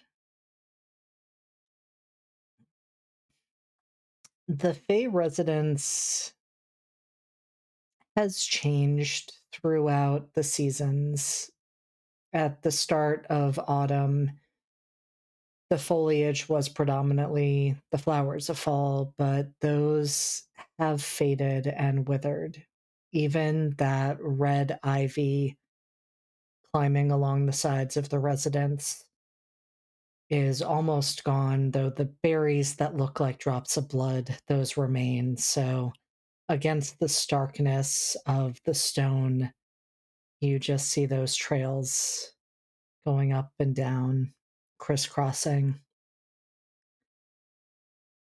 Even though it is late afternoon, not quite to the point where the sun is down, the carved pumpkins with candles inside of them line the drive. And you can see more candles flickering in the windows inside. Though it looks rather shadowy beyond. But there are a number of carriages there, a number of familiar faces, Fae and otherwise, people that you've seen throughout the season, and for those of you where this is not your first season, previous seasons as well. It is a very typical event. It just has the resonance that autumn has, which is always a little bit unsettling. And I'm wondering, as each of your carriages pulls up, what is going through your head? Starting with Elise. No thoughts, head empty, only crying. Um, that's a good question. Probably everything and nothing all at once. I think they travel to this event, and you can correct me if I'm egregiously wrong. They travel to this event alone, I think. And it's simply them and Douglas. Um, notable horse-shaped entity of all time. Um, and I think they're sort of in their head, uh, probably trying not to think about work, because they have to get in the headspace of, being the almost lady of the estate, the ward of the church of the crown, etc., etc. Being all proper. They're wearing a skirt again for the first time in what seems like several weeks, of riding pants and things. Um, they look more like recognizably themselves than they have in a while. Um, but it is all for show. Um, and so I think it's a lot of getting back into that headspace and then mulling over, I guess, who's probably going to be there that they haven't seen in a while. So wondering uh, if Astrid and Dorian might show up. Wondering if Carmen and Rhiannon will be there. Is it? It makes sense. It's a Fae thing. It makes sense that Octavia might be there. They haven't seen her in ages, honestly. Um, Probably mulling over, what they're going to say to everyone, any explanations that they'll have to give that they haven't already had reason to give. Um, yeah, I think largely their thoughts are probably occupied, honestly, with seeing Octavia again. They haven't seen her in a hot minute. Um, and they've exchanged some letters in the intervening weeks, and there's a little bit of hope there under everything that they might get to see their friend again. Would you like to read that letter? I thought you'd never ask. Yeah, let's see. Yeah, this letter probably at this point arrived a few days ago. In an icy blue envelope with an all too familiar seal of the Frostpin family crest, as is right and good. Papers all gilded flower edges, with snowdrops on. It's very, befitting a queen. And it reads as such: Dear Miss Clarendon, I'm sorry for how long it has been since Fairy. The day you appeared to Lady Primer and me, followed by revelation after revelation, I fear I may have scared you off with how vague I had to be. I'd really quite like the chance to sit down and explain everything, as you are owed, and to make official things from before, without being too forward. My newfound duties as queen find me at the palace in London often. Perhaps during one of my visits there we can disappear to the library for a chat, providing the season does not have us interacting prior. But I'd like to make things right between us, and repay you for your kindness. I find myself thinking fondly on our first meeting at the party. Sharing the fireworks with you was the last time anything felt normal, and for that I thank you deeply. Here's hoping things can be normal again soon. With utmost sincerity, Queen Octavia Frostpin of the Winter Court.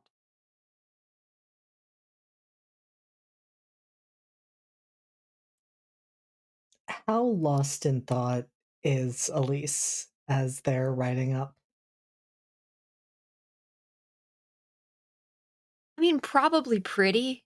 I think they now have the understanding that like Douglas is a sentient kind of critter, with a sapience unbefitting a horse. So they kind of trust him to not, you know, do anything uncouth to the other horses. Uh so yeah, I don't think they're paying too terribly much attention. They probably should be. Oops.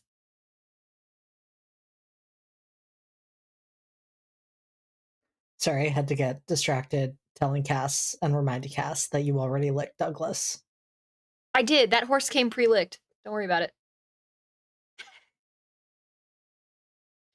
It's marked on my sheet and everything. I take this shit seriously. Speaking of Douglas, as you are approaching, right before you're about to turn up the drive, Douglas abruptly comes to a stop and turns his head, and he doesn't bite you, like actually bite you, but does press his teeth against your riding boot.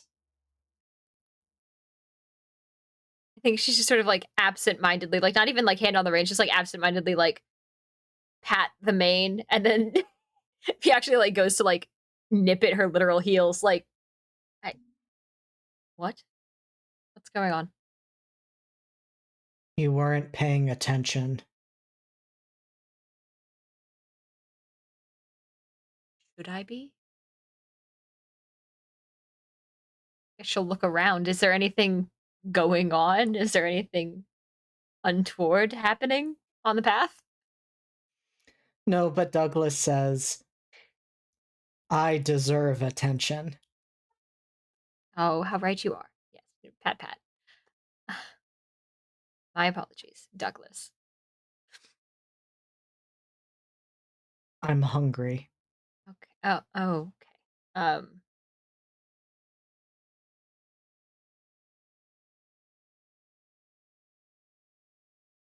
We are sort of on an errand. What would you like to do about that, Douglas? There are other horses. There are other horses. We've talked about this. Other horses. A time and a place, Douglas. There's a time and a place for the consumption of Now, other here. horse-shaped like no. So What a lovely day! the thing about here and now, here not so much. The now is really kind of the sticking point for me. You see, because we are on an errand of sorts, and I am dressed. I don't know that we have time for not only the eating and of other horses, but the sort of covering up that will entail. Um, shall we take a brief hunting detour beforehand? That is not horse. We can talk horses after this. I'm not saying no to horses. I'm saying not right now to horses. First of all, welcome, Raiders. We are playing our Regency Monsterhearts game and talking about horse eating in this moment. Contrary to everything that just came out of my mouth, this is a Regency romance game.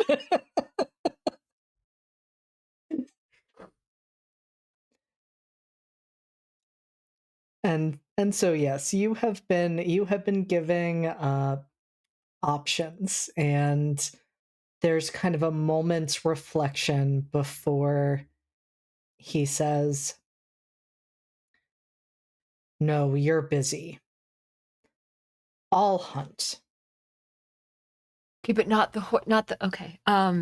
not the horses." Not the horses at this event. Can you be discreet without my help? I will find Something wild, perhaps? something edible. Something that does not have a home with four walls, like something that does not live within the city walls. Right? Something that no one will miss. We can I can't be there to cover it up this time. Going to have to ask for a little discretion for the moment.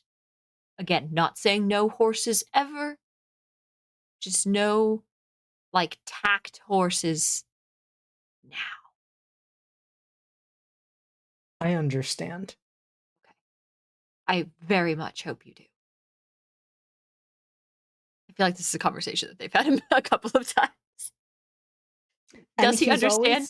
He's always behaved himself. Okay. Yes. All right. Okay. Cool. You know the right things to say to him to Mhm. make sure that he understands the parameters. Okay. All right. Mhm. And so I would imagine that, well, I'm curious, Elise, do you ride up and then let Douglas go, or do you let Douglas go and walk up?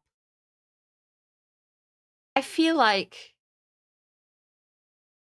honestly, an excuse to not show up to an event riding that particular horse is probably best in the eyes of the crown, at least. So probably we'll ditch the horse a bit before, um, someplace discreet. Just go back to the palace, perhaps, when you're done with all of that. How will you get back? She sort of looks down at her boots. On my share of walking. Feel it may be expected for someone in my situation to take a lot of long walks. See it becoming an issue.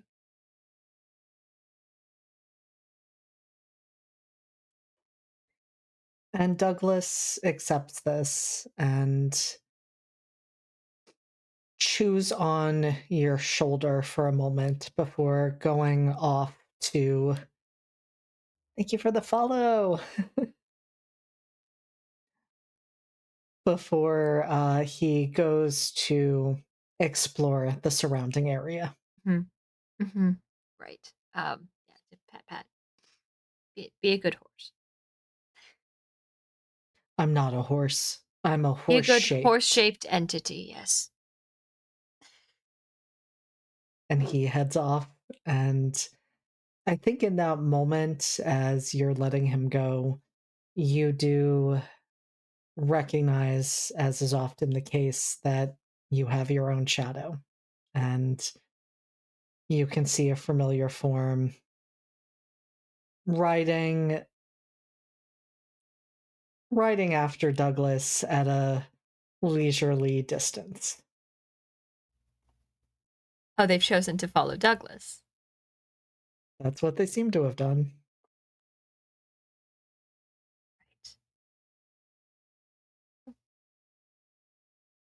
Good for them, I suppose.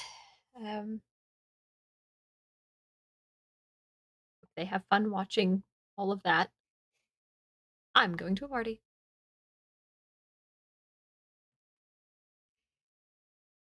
And we're gonna pan over to Duchess Rhiannon Carewood, and I would imagine Carmen Deloso and your arrival.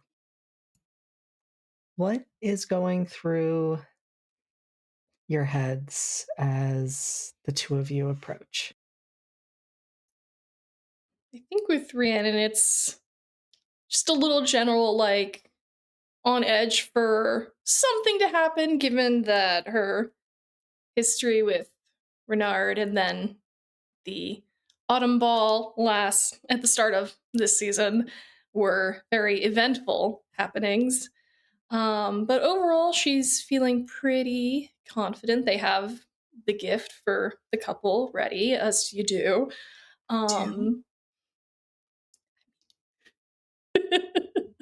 It's okay. It was from both of us. Because she doesn't want to. They don't want to mess it up, and they have on a crimson dress and white dahlias in their hair, and yeah, the shadows under their gold eyes have lessened a bit. Still there, but overall, hoping for the best. Not fully relaxed though, and just kind of glad Carmen still seems to be doing well, even if the talk with Damien has, as always, leaves her a bit sad.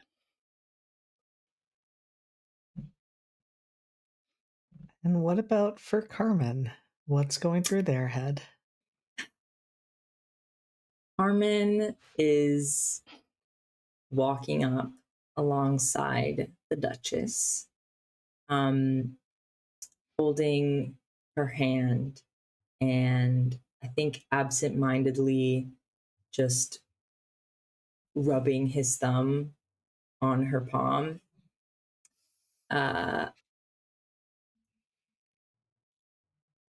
And I think he's trying, he doesn't care too much about the party. There's been so many in the past lifetime. I think he doesn't care about the politics of the Fae. There's not really any worry or even thought in these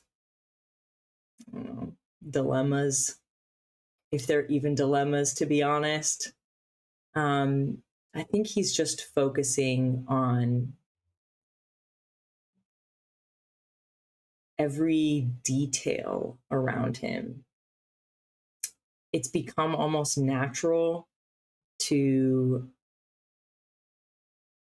think about breathing and think about the crunching of the stones underneath and think about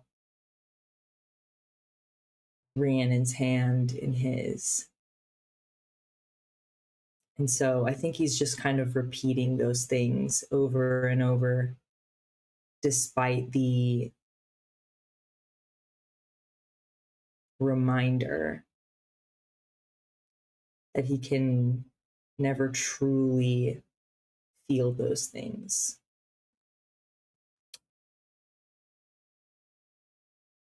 And yeah, I think you see he's wearing a crimson jacket to match Rhiannon, with a crimson vest. I think there's some white embroidery, like white flower embroidery as well, to match her. And I think woven in his braided hair, some white ribbon. Yeah, I think the white kind of looks nice with his blue eyes. So, What color did Carmen's eyes used to be, just to remind us? well, they were brown before, and then it was brown and green, and then it was brown again, and then now they're blue. They are beautiful. They are. And I think you're also thinking, as you're holding Rhiannon's hand, how beautiful a ring would look on their finger. How beautiful a ring will look on their finger. Correct. Is it the hand with the scar from when they made that tree with those 3 different powers from 3 different planes? Is that hand the left one? Yeah. Then yeah. Then yes. Okay. Rhiannon finds it reassuring that the scar doesn't bother them. Nothing it about doesn't- Rhiannon could bother him. And it doesn't even look like a scar anymore. I mean, Yeah, it it looks doesn't. almost like a birthmark. Yeah, what's that? Just a little star. Mm-hmm. Sure. Just a little star and palm. I'm sure it's fine. Doesn't hurt. No. Mm-hmm. And I mean, Rhiannon, that shows how much Carmen has forgiven you for that. Even though that moment hurt them and you didn't mean to, they have no ill will. Honestly, it's almost like it didn't happen.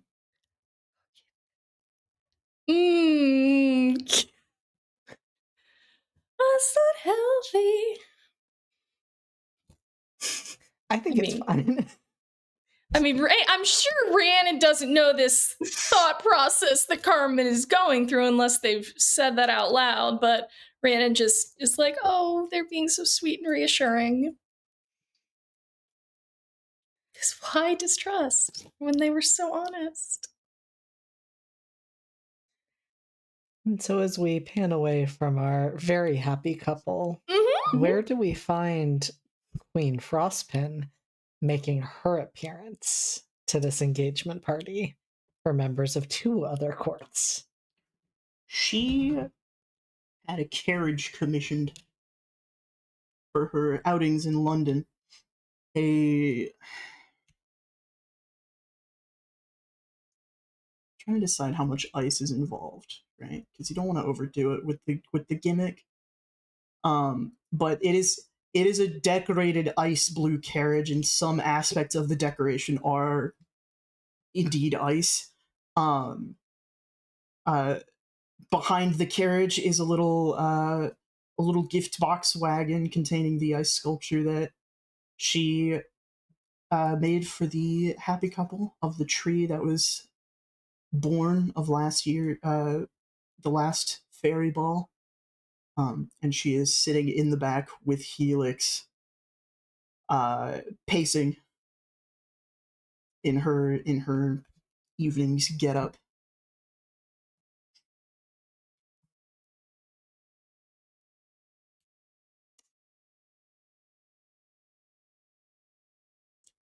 Helix, I would like to ask you something before we arrive to the ball, because it pertains to how you'll be introduced and how I'll be introduced.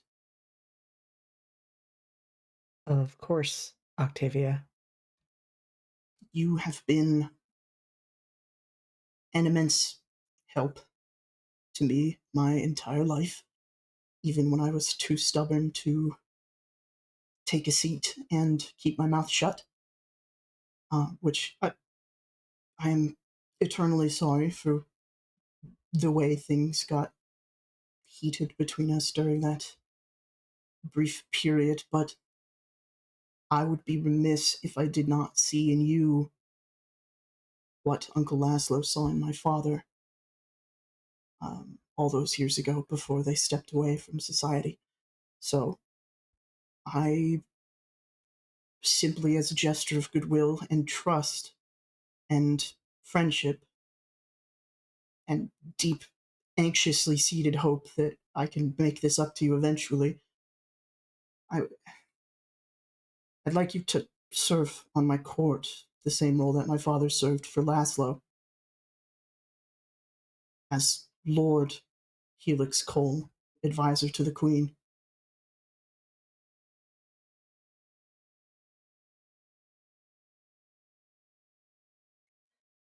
Helix has always been good at keeping their expression very well modulated and controlled, but you can see the emotion in their eyes as they nod and say, "It would be my honor, Octavia." I cannot think of anyone better suited for this role, and I will let the driver know that that is how you are to be introduced when we arrive.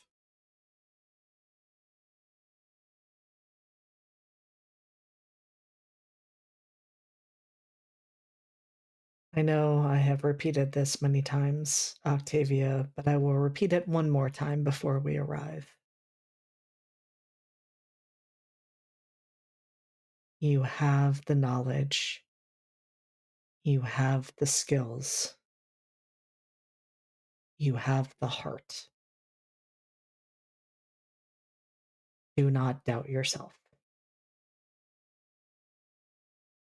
I appreciate that, because I am having to make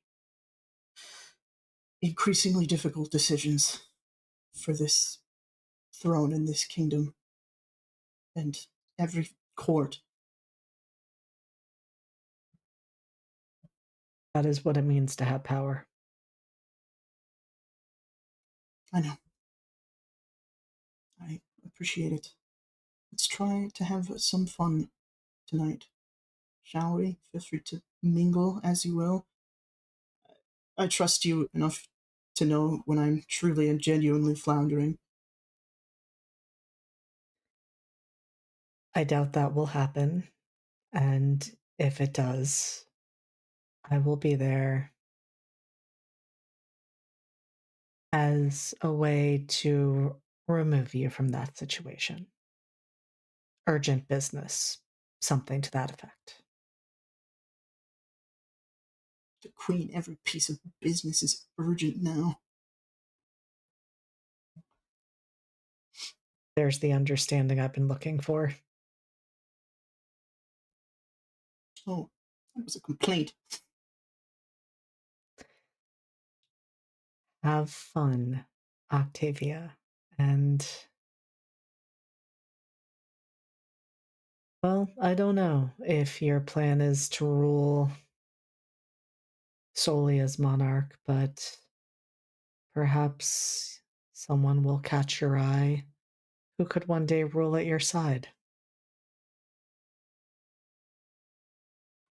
As my advisor, it is my duty as Queen to tell you that there is someone I am hoping is here.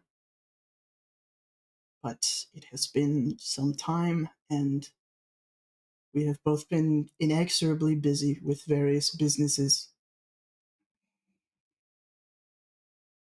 But you will know her when you see her. Then let us hope that your paths cross. Indeed.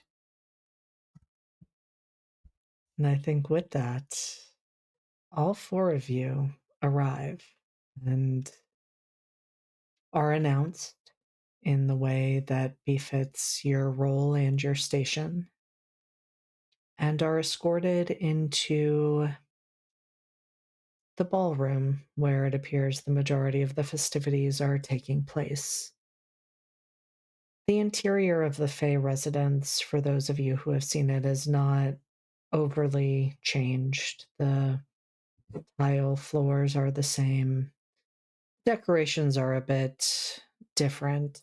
The paintings on the walls representing images you don't really want to look at for too long. They make you feel uneasy. Even the most normal looking paintings, a road on a starry night, a walk in the woods, just feels a little off, a little ominous, a little unsettling, but the party is moving into being in full swing. There are drinks, there is music, there are people dancing. What do you do as you enter?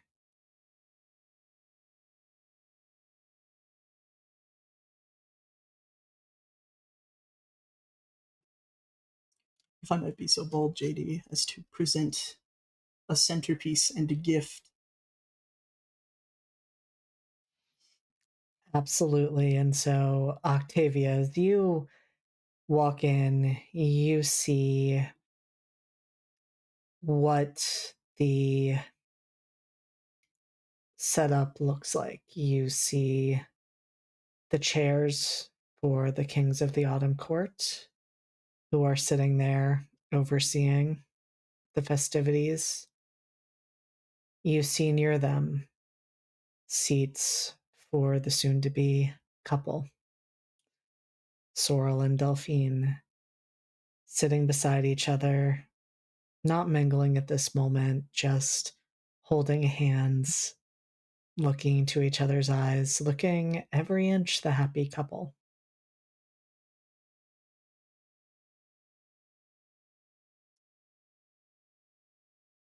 Maybe I would go with the people designated to carry this, because ice is quite heavy. We'll find the appropriate distance between the thrones and the central party area, and have them set the box down, sort of in that center point. And we'll give a curtsy to the regents and the soon to be.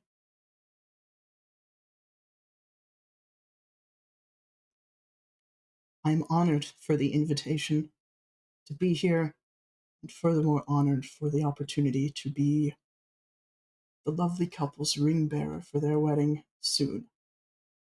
and in the interest of the honor that it is, I come bearing a gift from the night their engagement was announced. An ice sculpture of the tree that stopped the dance. We'll have, the box falls away and the whole spectacle of it. And it does indeed also stop the festivities in this moment as everyone turns to stare at it, and you can tell the crowd wants to cheer. You can hear some like low oohs and ahs, but it isn't until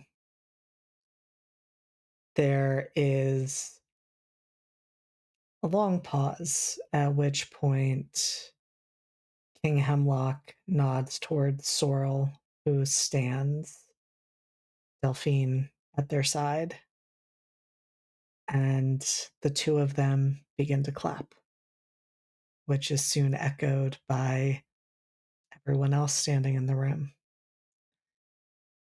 And Sorrel and Delphine step down to approach you, Octavia, and Sorrel says, Queen Frostpin, you honor us.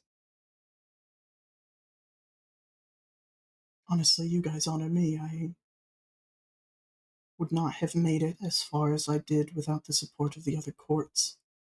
And even if that support temporarily wavered in my uncle's wake, it was support all the same, and I hope to offer that to both of you through to your wedding day and beyond if need be.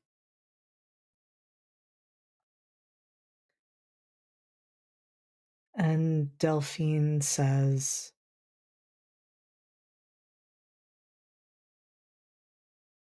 the fact that the Queen of Winter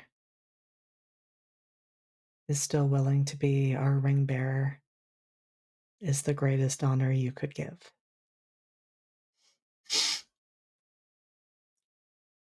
A promise is a promise, is it not? And Sorrel and Delphine exchange a look for a moment at that. And then Delphine simply says, it is. JD, I don't suppose I can maybe read into that a little bit. Would you like would would you like to gaze into the abyss? Well, I could have a little peek into the abyss. Would you like to have a little peek? Just like a peek, It's like a sliver, Roll with dark.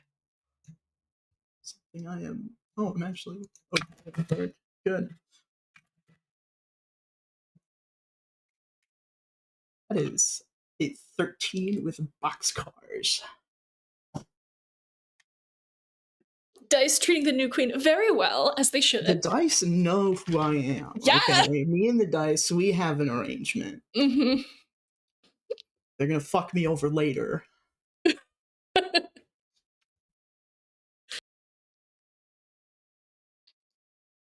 Octavia, you are studying Sorrel and Delphine, trying to make sense of that moment that just passed between the two of them. And you've never had this exact experience before. Maybe it has something to do with the fact that you now hold the crown. But as you look at them, as your eyes move down to their clasped hands, you see the scene around you change, and you are no longer standing in the Fey residence. You are in an outdoor courtyard where a wedding ceremony is taking place. You look down at your own hands and see the rings resting on a pillow that you are carrying. It's not a pillow as much as it is moss that has been woven and interwoven. And you hold that out for the rings to be received. You watch as Delphine slips the ring onto Sorrel's finger as vows are exchanged. And you watch as Sorrel slips the ring onto Delphine's finger.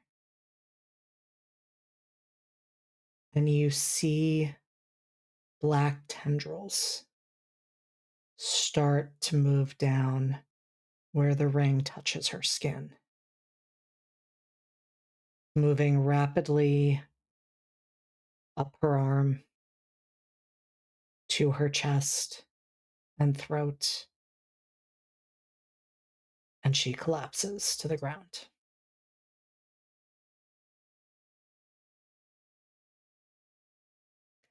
And then you're standing in front of the happy couple back at their engagement party.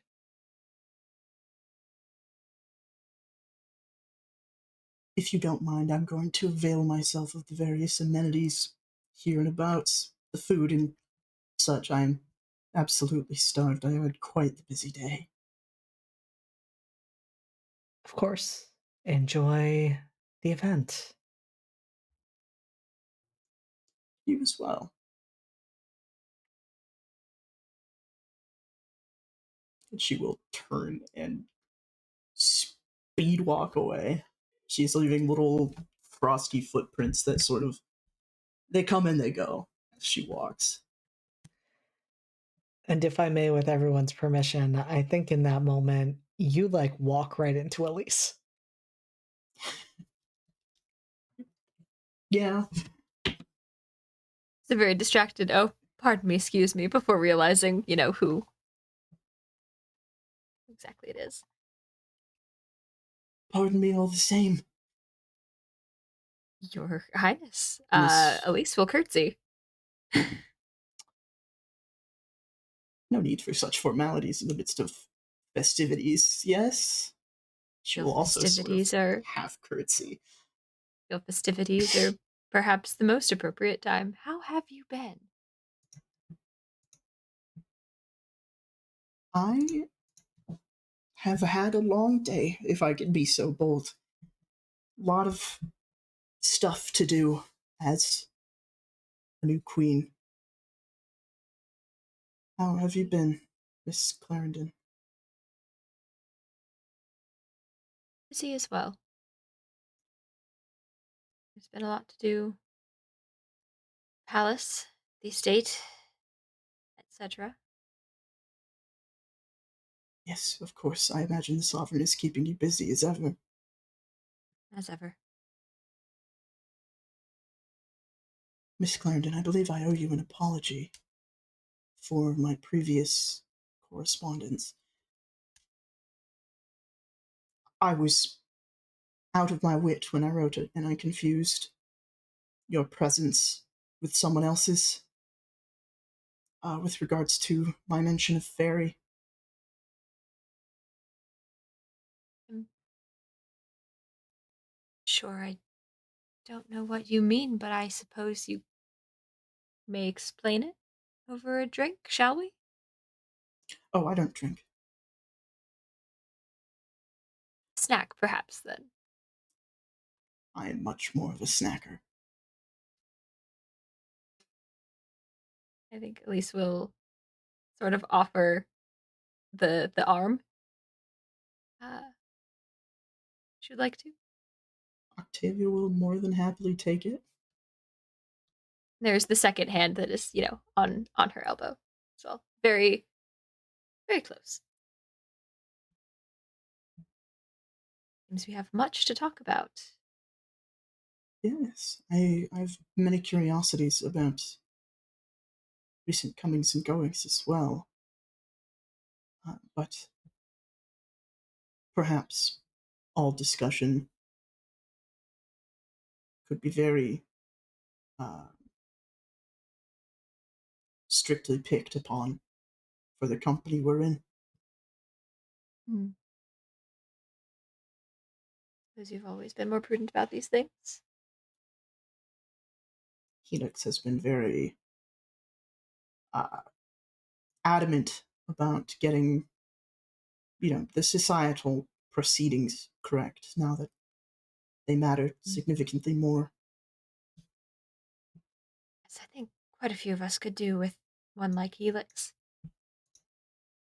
Doing it on the fly is quite tiring, if I may be honest. They are the perfect advisor. I'm glad they have found their way into your pocket then. Pocket now. Of course. Helix will be taking a place on my court. Oh.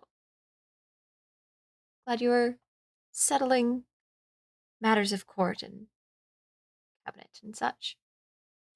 I intended to offer the same to a few people who I had hoped would be here, but it seems that they are all but absent, which makes more than enough sense given all their goings on. Tell me, how have you been? How have things proceeded with London's news?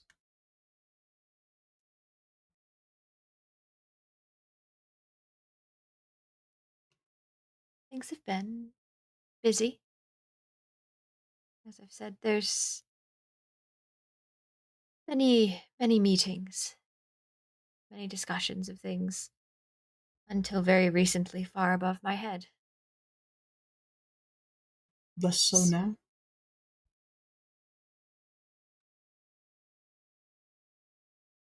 As of late. There's been very little time for much besides work. Not that I am one to complain. It's good work, but I had been meaning, actually, to pick your mind on a few things. Perhaps when we are less beholden to formalities. There's not technically a set amount of time we have to be here before our appearance is necessary, but we should dance first, if you will. Always do have the best ideas. Offer a hand. Absolutely. If you will take Elise for a dance. Everything's normal and fine, and we're having a good one at the party. Having a This normal is one. such a normal time, and speaking of having a normal one, as Octavia and Elise dance, where do we find Carmen and Rhiannon? Of course, the first thing Rhiannon did on arriving was greet the guests, the couple, and present their Of gift course. to them because Of course. do that first and then enjoy the party. So once that is Mhm. out of the way, it is Rhiannon just kind of leans into Carmen and just says, "It's a little odd being back here after everything." I suppose. It was quite a party last time. It certainly was. Yeah.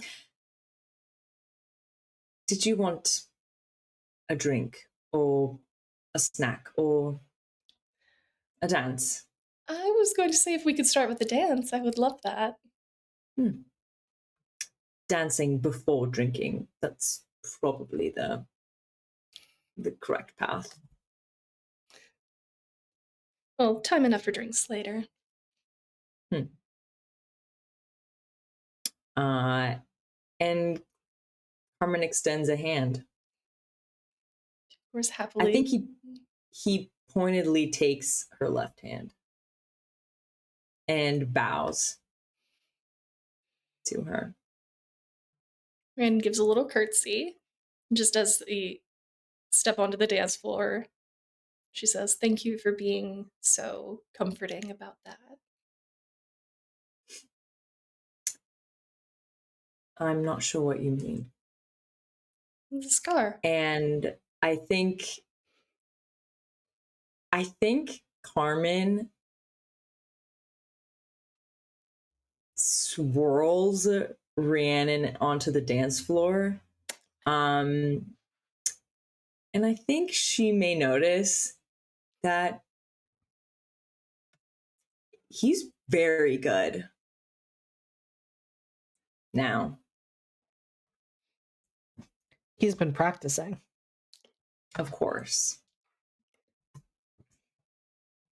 That's about what Brianna was going to say. She is surprised, but easily keeps pace because, of course, she's been trained in this her entire life.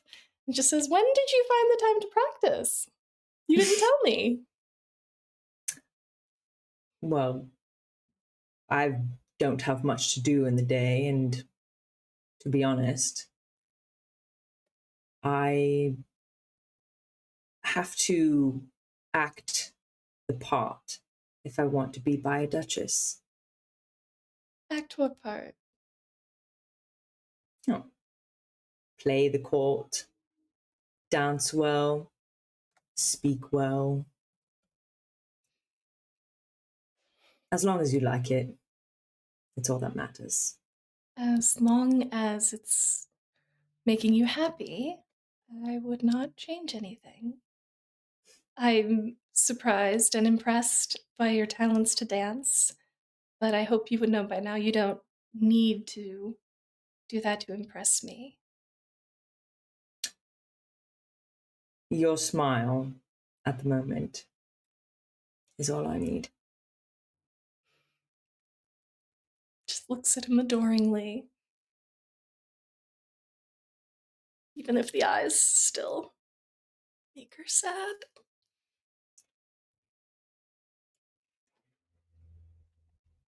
And I'm imagining that there comes a moment as the four of you are dancing in pairs, respectively, that your paths do cross.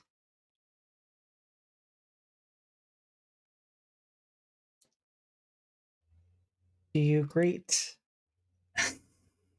each other, or do you let the moment pass by? I think Rhiannon would greet them. Just, Your Majesty, Miss Clarendon, so good to see you again. I think Octavia's face lights up at seeing Rhiannon and Carmen dancing when they pass. Rhiannon, Carmen. How pleasant. I think mid dance after Rhiannon gives her pleasantries, I think he kind of twirls her to the side, and as he's stepping into the next move, gives both of them a very deep bow and just continues on. I feel like that's the energy that Elise is matching. Like the previous, We're on the same level. We're doing We so got- good. it's like we're doing so normally good and having a good week. I like to imagine that you do that at like the exact same moment. Like it's absolutely synchronized. It's the egregious bow, right?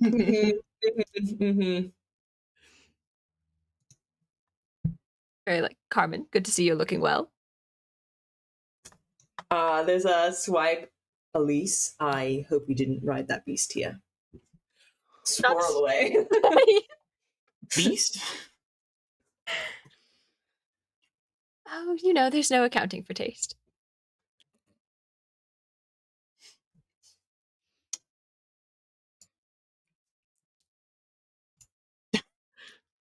God damn it.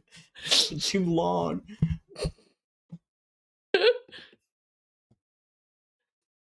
So Carmen and Elise have both spun their partners in the opposite direction to dance uninterrupted is what I'm getting. Absolutely. Did they just Talk to you after the dance. have fun?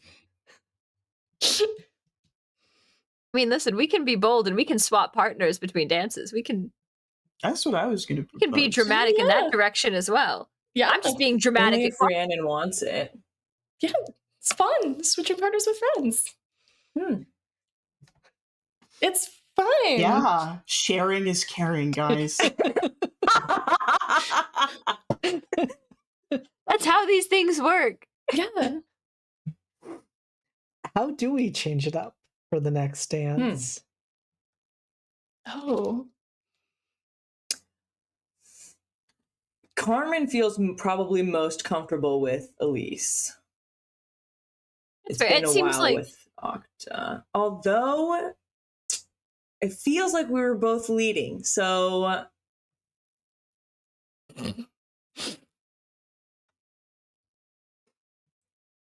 I don't know. It seems like they had some things they wanted to talk about.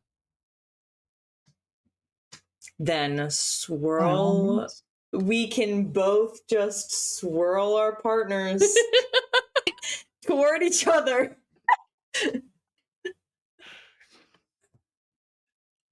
This is the most incredible handoff that I've ever seen. Oh, it's very dramatic. Oh yeah, of course. Yeah, we're Have to bring the stumbling, drama. but honestly, if you could just close your eyes and picture it, it's Just wow. so smooth. I'll leave you a word picture. Flawless. Would. Graceful, The colors, the elegant. I imagine they each sort of like twirl their partners towards each other and then just sort of sweep away. Like, Yeah, like now you have to dance. Have fun. yeah. I will Good be luck. back. It's fine. Duchess A Carol, drink? I see your Deloso still has the signature charm. Oh, he does. They've actually been practicing dancing and just surprised me with it. So Carmen's been practicing dancing. yeah. Apparently in his downtime, he's apparently had a lot of time to himself during the day. I hope he's not bored. I'm sure he would tell me though. And how about yourself? How is being the queen treating you? So busy. I would imagine. It was busy enough when I came into my title. I can only imagine it's 10 times that for you. Yes.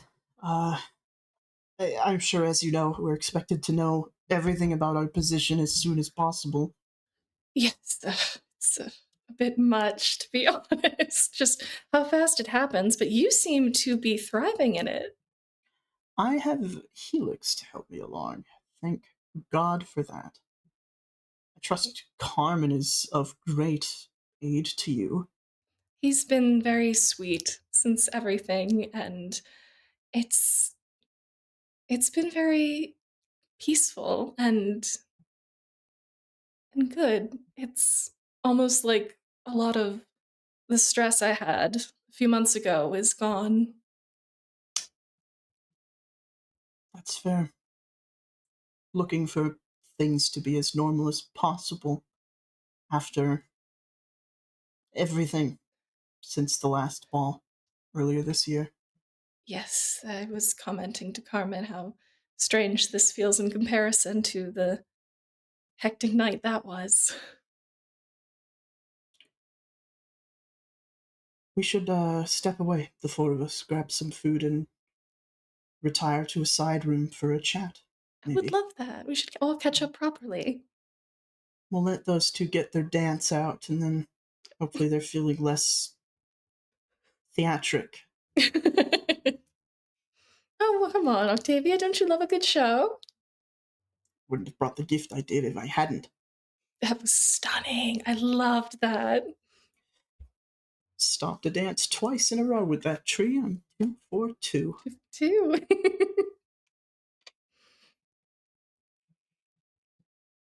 And what spectacle do we see Elise and Carmen getting up to as they share their dance?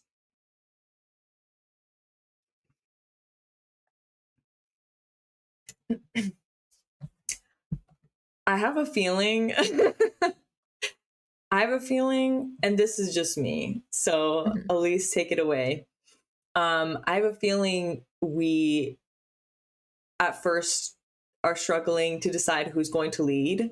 And so we don't dance for long. I think we swirl over to drinks, to be honest. Yeah, I feel like the theatrics are theatrical, but they are short-lived. Because while we do like a show, I don't know that we necessarily have the energy for all of that. But yeah, I think there's a very brief like how are we gonna drinks? Mm-hmm. We know how to Mm-hmm. we know how to drinks. Honestly, it's probably better we walk away. I may have been practicing, but I only know so much, so I don't want to look a fool in front of Rhiannon. Same. I think I had honestly about reached the end of my training, so leave them wanting. It's a steps. It's a steps. It's a step. There's a different one for every single song. How do they know? Why can't they stay the same? How do they know every single song? There's so many of them. There are songs I've never heard before, and people know all of the moves. That's why I'd rather just stand away, let them dance, and maybe we can just share a chat. Absolutely. How have you been? Have you been enjoying the ghostly estate? Am I allowed to talk about that? Is that gauche? Rather exciting. At least it seems to be from the outside. Honestly, less exciting than it sounds. He's trapped in the attic for now.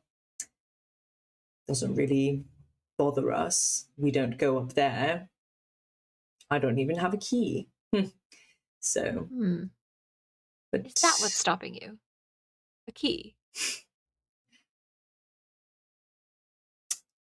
I suppose I'm trying to be a little bit more respectful of Rhiannon's wishes. Should she want me in the attic, she will give me a key. That is very good of you, Carmen. We haven't had our hunting rides in a while. Too long. I crave the wind in my face. I know how you view the beast that he is, but Douglas has had much the same to say. Why don't we fix that? Post haste. Yes? He's fine, honestly. He's an acquired taste, I understand. Quite literally. We cannot help our nature. No, our nature is what makes us. Glad to see you think so. I seem to have, I don't know, see things differently now. Things that used to bother me. I used to be so bitter. Everything made me upset, angry. Things with Damien, things with Abigail, things with most everyone at some point. I'm not sure anymore. Feels as if none of those things matter. There's a very firm hand on his arm. You seem happy, Carmen. And for that, I'm grateful. I feel lighter. And if that's what happiness is, then accept. As I recall, I think it is. I hope it sticks. And I think you see Carmen's eyes kind of drift over to Rhiannon and say, I'm planning for it to. There is a softness in Elise's eyes that I don't think Carmen has seen in a number of weeks. You plan then?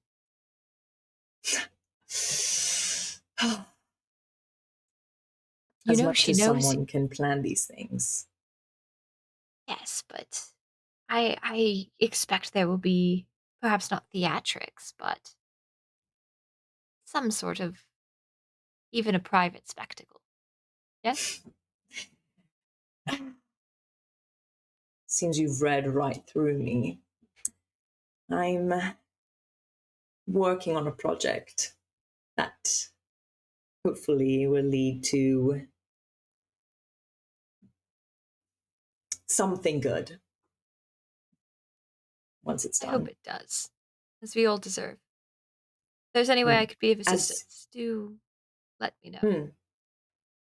Of course. And I hope you know, despite everything, you deserve it too. Once you find it again, I hope it sticks for good this time. There is a look in the middle of that sentence that is very sharp, that just says don't.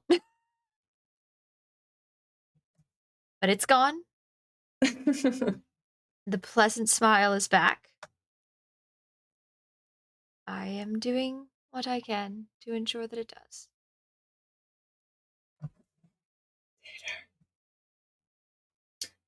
I think there is a moment, and it's a very, very brief moment, Carmen, but when you see that look in Elise's eyes, Mhm. you remember what it felt like when you lost Damien, when you thought you were going to lose him again. And it starts off as a really sharp stabbing sensation. But then it just fades to an echo because you didn't lose anything. You don't know what this feeling is, but for some reason it felt familiar for that moment. Hmm. You could imagine it like it happened to someone else. Carmen reaches out and puts a hand on Elisa's shoulder and says, I offer you the same thing you've offered me, friend. If there's anything I can do, I may not understand, but I can imagine it. And even if it's just a distraction.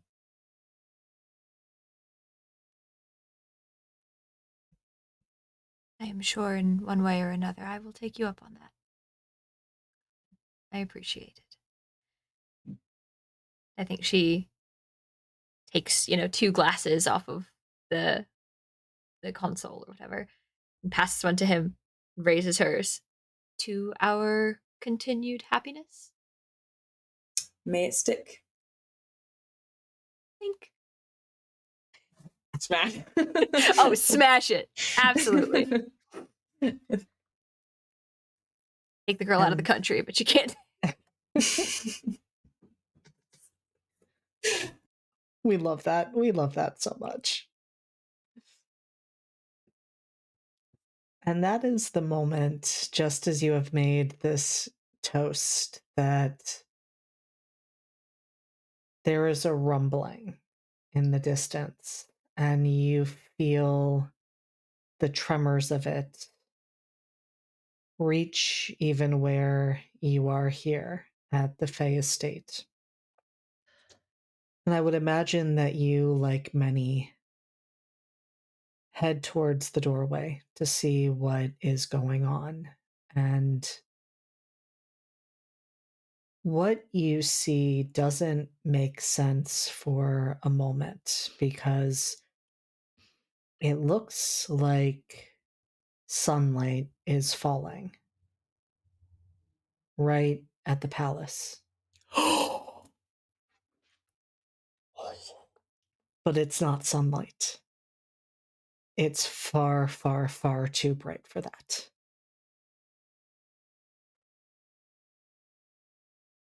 Rhiannon, Uh-huh. that mark on your hand starts to burn. Oh. And Carmen, you feel like there is a burning coal in the center of your chest.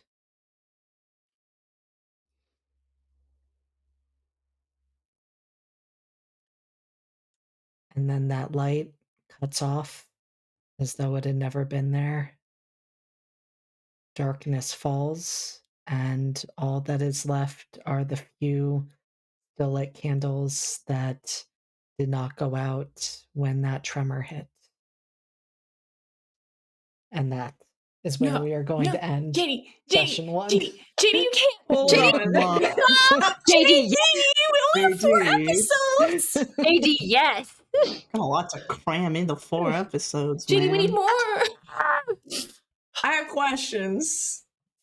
Hey. I wouldn't worry about it. It's still Oh, it's probably Okay. fine. Like, it was just a Okay. sensation, right? Just a sensation. just a sensation. Okay. Hey, Carmen, how fine. about that ride? If Octavia was still near me, would it have been hot enough that like she felt it, or was it just like a only me feeling it kind of thing? That's interesting. I mean, if Octavia had still been holding your hand when you all moved outside, then yes. Yes, she would have felt it. But if she were just in proximity to you, not so much. Okay. Would have Octavia have let Rhiannon's hand go when they went to be like, what is happening outside? Only if she wanted to. Octavia's not really, like, horribly prescient about that stuff. I would say, given everything Rhiannon's gone through, Rhiannon was probably holding on. Just out of instinct of like, what now? I'm not letting go of my friend. So yeah, definitely felt that happen. And I think especially for you, Octavia, Oh, because you winter. felt like ice starting to melt. Hey, man, that's my hand. Sorry.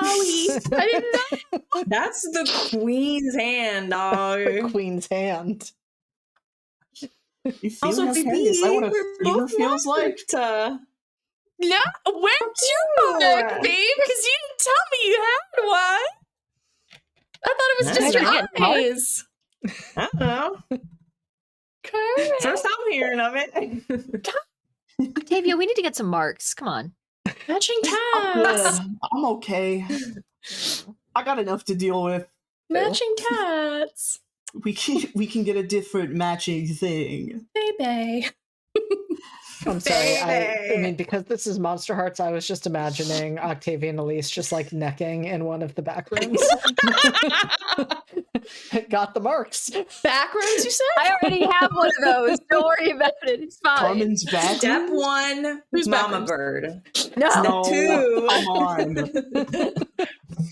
nothing about Mama Bird should be leaving a mark anywhere, Carmen. No. No, Why step can't 2, you have necking a in the back regular rooms. In the back rooms? In Carmen's back Yeah. rooms, yes. In The back rooms, behind Rhiannon's. No! During And their this is how the plot proposal. comes full circle. You get to roll my Great. keyboard die. Cannot wait. Everything's fine and we're having a normal one. We are having such a normal one. And so, with that, everyone, because I know I've already kept you a little bit later than we are meant to go, I'm going to have us go around. You can remind people of who you are, where they can find you, and why you're awesome. And so, starting with you, Kit. Damn, I should see this coming. I mean, I still don't, so. One day I'll remember. However, today is not that day. Hello. I'm Kit. You can find me most places on the internet at Kit Roll or on Twitter while supplies last at Kit Roll Cost. I have been your Elise Clarendon for the evening and for most evenings that I am here. And let's see if I can remember where I am other places. Every other Wednesday, I'll let G talk a little bit more about it. But you can catch Beacons of Farlight over on High Shelf Collective. It's gross punk post-apocalypse. I'm a little AI. Don't worry about it. It's fine. Every other Thursday, over on Entropy Emporium, you can check out Project Reach, where I am Galahad, a homegrown arena fighter roped into a corporate heist against his sponsor with a bunch of other lads who are having a totally normal time. It's sci-fi, so if you like cyberpunk and dot hack and stuff like that, check it out. It's a fun one. And then every other Saturday over on Lost Caravan, we have Fatal Ascension, our fabulous campaign, where I play everyone's favorite little automaton. We're fighting death. We're on the run for regicide. We're having regular days and doing regular things, and nothing is going wrong. We're in the end game of the season. It's fine and normal. And then, of course, if you don't necessarily want to see my face but just want to hear my voice, you can check out Bloom and Blight wherever you get your podcasts. If you like magical girls, queer narratives, stories of hope amongst terrible, terrible defeat, you can find that basically everywhere. If you would like episode announcements and clips and things like that, you can find us on all of the socials basically ever at Bloom and Blight. And for cast and character information, transcripts of all of the episodes, and a link to our shiny little community Discord server for the podcast network, you can go to bloomandblight.com. I think that's all I got. I think I hit it. I think I got it. Peep the socials. I'll probably be yelling about more stuff as I'm legally allowed to yell about it. Valid. Who's next? Steph, you are up next. Yes, speaking of hope and defeat, hi, I've been Rhiannon tonight. She thinks everything's fine. We'll see how long that lasts. You can find me every other Thursday here in Redacted, a spooky little ghost game on Ghost Island. See how many ghosts we've got inside ourselves. That's the other game where I have the ghost of my dad floating around. It's funny how they keep happening to me. And then every other Tuesday on Entropy Emporium, you can catch me in JD's Horror Masks game, They Call Us Villains, where I play Scylla, the Doomed. She has superior teeth, and she's just a sweet little bean who loves her friends. What a sentence. Incredible. The darkness flinched. I'm just saying, superior teeth. You do have superior teeth. I should give you my teeth shirt to wear for that It's mine game. now. All right, JT, you are up next. Cool. Buckle up, kiddos. I'm the one with a lot of stuff going on. I'm JT. Tonight I was Queen Octavia Frostpin of the Winter Court. You can find me all over the internet at Weebjeet or at Entropy Emporium, because that's the channel that I run, where we do such fun, silly, normal games as They Call Us Villains, Project Reach Exodus, or Extraction, if you really want to be accurate, is on Thursdays, every other Thursday. Fridays, soon we will air the finale of Lust and Dust. We had to cancel last night for player safety and health. And upcoming, we will have a few games coming around. Working on casting a 5e game over there. Will is running a game. Will of this LFTA is running a Girl by Moonlight, Neon Genesis Evangelion type game. And my beloved partner Kian is running an Invisible Sun game eventually. You can also find me every Wednesday on Lost Caravan in Nova with JD. We are having a goddamn run of it, it would seem. Maybe more traumatized than these characters, I would wager. But the alternate Wednesday, as Kit mentioned, over on High Shelf Collective, I run Beacons of Farlight. It is my gross punk Warhammer 40k-ish inspired post-apocalyptic Beacons game, where they are playing little blorbos who are stuck with a big blorbo who wants to do something to the planet. They don't know. And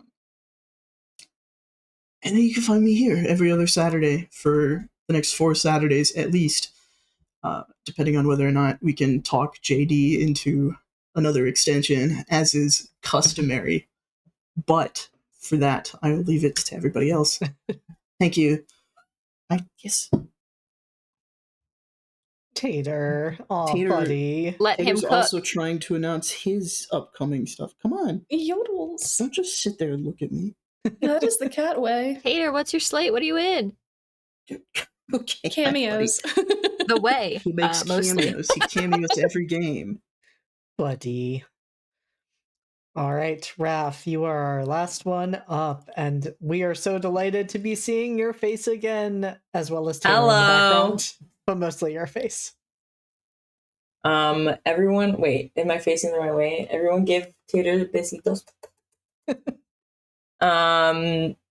Hello, my name is Raph. I played Carmen and just jolly old Carmen today. Yeah, after a fucking long hiatus, it feels like 3,000 years, and I think it's been like maybe 4 weeks. I don't even know. Maybe a little bit more than that. I don't know. It feels like forever. I'm back, baby. Can't get rid of me that easy.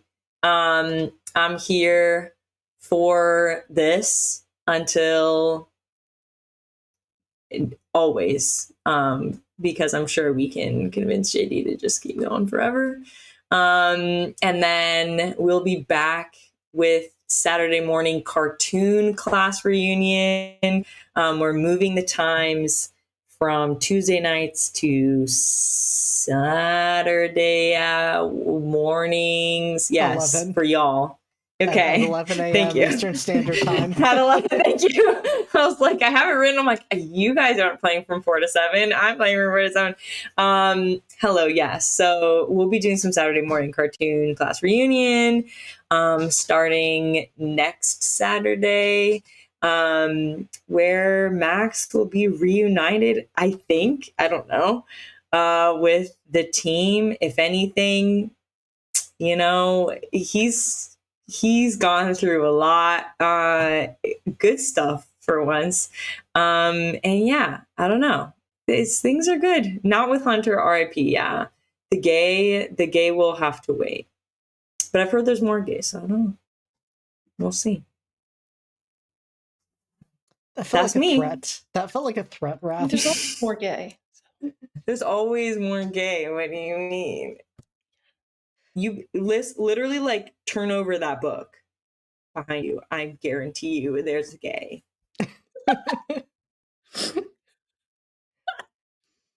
And last but not least, I will go quickly, mostly because everyone else has already promoted 90% of what I do. Hi, I am JD. I was your storyteller this afternoon / tonight, as I will be for the rest of our currently 7 to 8 episodes of A Season of Secrets and Shadows for Season 3. Will I get bullied into having more? Probably. We all know how this ends. That's fine. I love this game. I love these characters. I love these players. I am delighted to be back in this world. So I will be running this kind of every other Saturday and every other Friday, but like everybody's schedules get a little weird in May, especially. So we're taking a few like breaks in the middle. Keep an eye on the socials. You will see how things unfold. I think we're technically set to wrap up around mid-June. But that may be pushed back if I am convinced otherwise. You can also find me in several other games over here on Live from the Apocalypse, Thy Kingdom Come, our dystopian theocracy game that is every second and fourth Monday. Class Reunion, as mentioned, which will be every other Saturday. And Never Ember's Enigma, which is our D&D heist game, which is every other Thursday. Heist dating sim. Heist dating sim, that is true. I am working Everyone's on creating a heist team just out of my polycule. It's not going super well, unfortunately, for me, but I'm trying. And you, of course, can find me in Academy H, our Masks Actual Play podcast that we record every other Sunday. I believe there is a new episode dropping tomorrow, and we'll be live recording 2 new episodes tomorrow, even though it's Easter, because be gay, do crime, go to space. So that will be happening then. You can also find me on Entropy Emporium running a maths game. They call us villains every other Tuesday. And you can find me in Nova, as JT mentioned, every other Wednesday. And finally, you can find me Saturday nights with Exorza Corpse Presents every other week for our currently magical, but usually non-magical D&D game set in a dystopian hellscape, Sister Cities. So I think that is everything I'm doing. I'm staring at my calendar and I feel like there's things that Redacted. I forgot Redacted, which I also run, where people are full of ghosts. I do way too many things. It's fine. I'm certainly not doing more. Keep an eye on the socials to see how much of a lie that is. But I think with that, since we have gone a little bit later than planned, I am going to find someone to raid, so hang out, come along with us for that. In the meantime, we'll have the thanks for watching screen, and come back tomorrow night for our live recording of Academy H, and keep an eye on all of the other things that we are doing here. Also, feel free to join our Discord if you have not already. There are memes and cute pictures of cats and delicious food and other pets that show up, and it is delightful. Also, here is a not comprehensive list of all of our socials, but a good place to start. So there are all of those, and we're going to go see who is streaming. Say goodnight, cast. Good night, Good night, guys. Elise. Good night, Cass. Good night, Good night, Elise. Good night, Good night, Elise. Elise. Good night, Elise.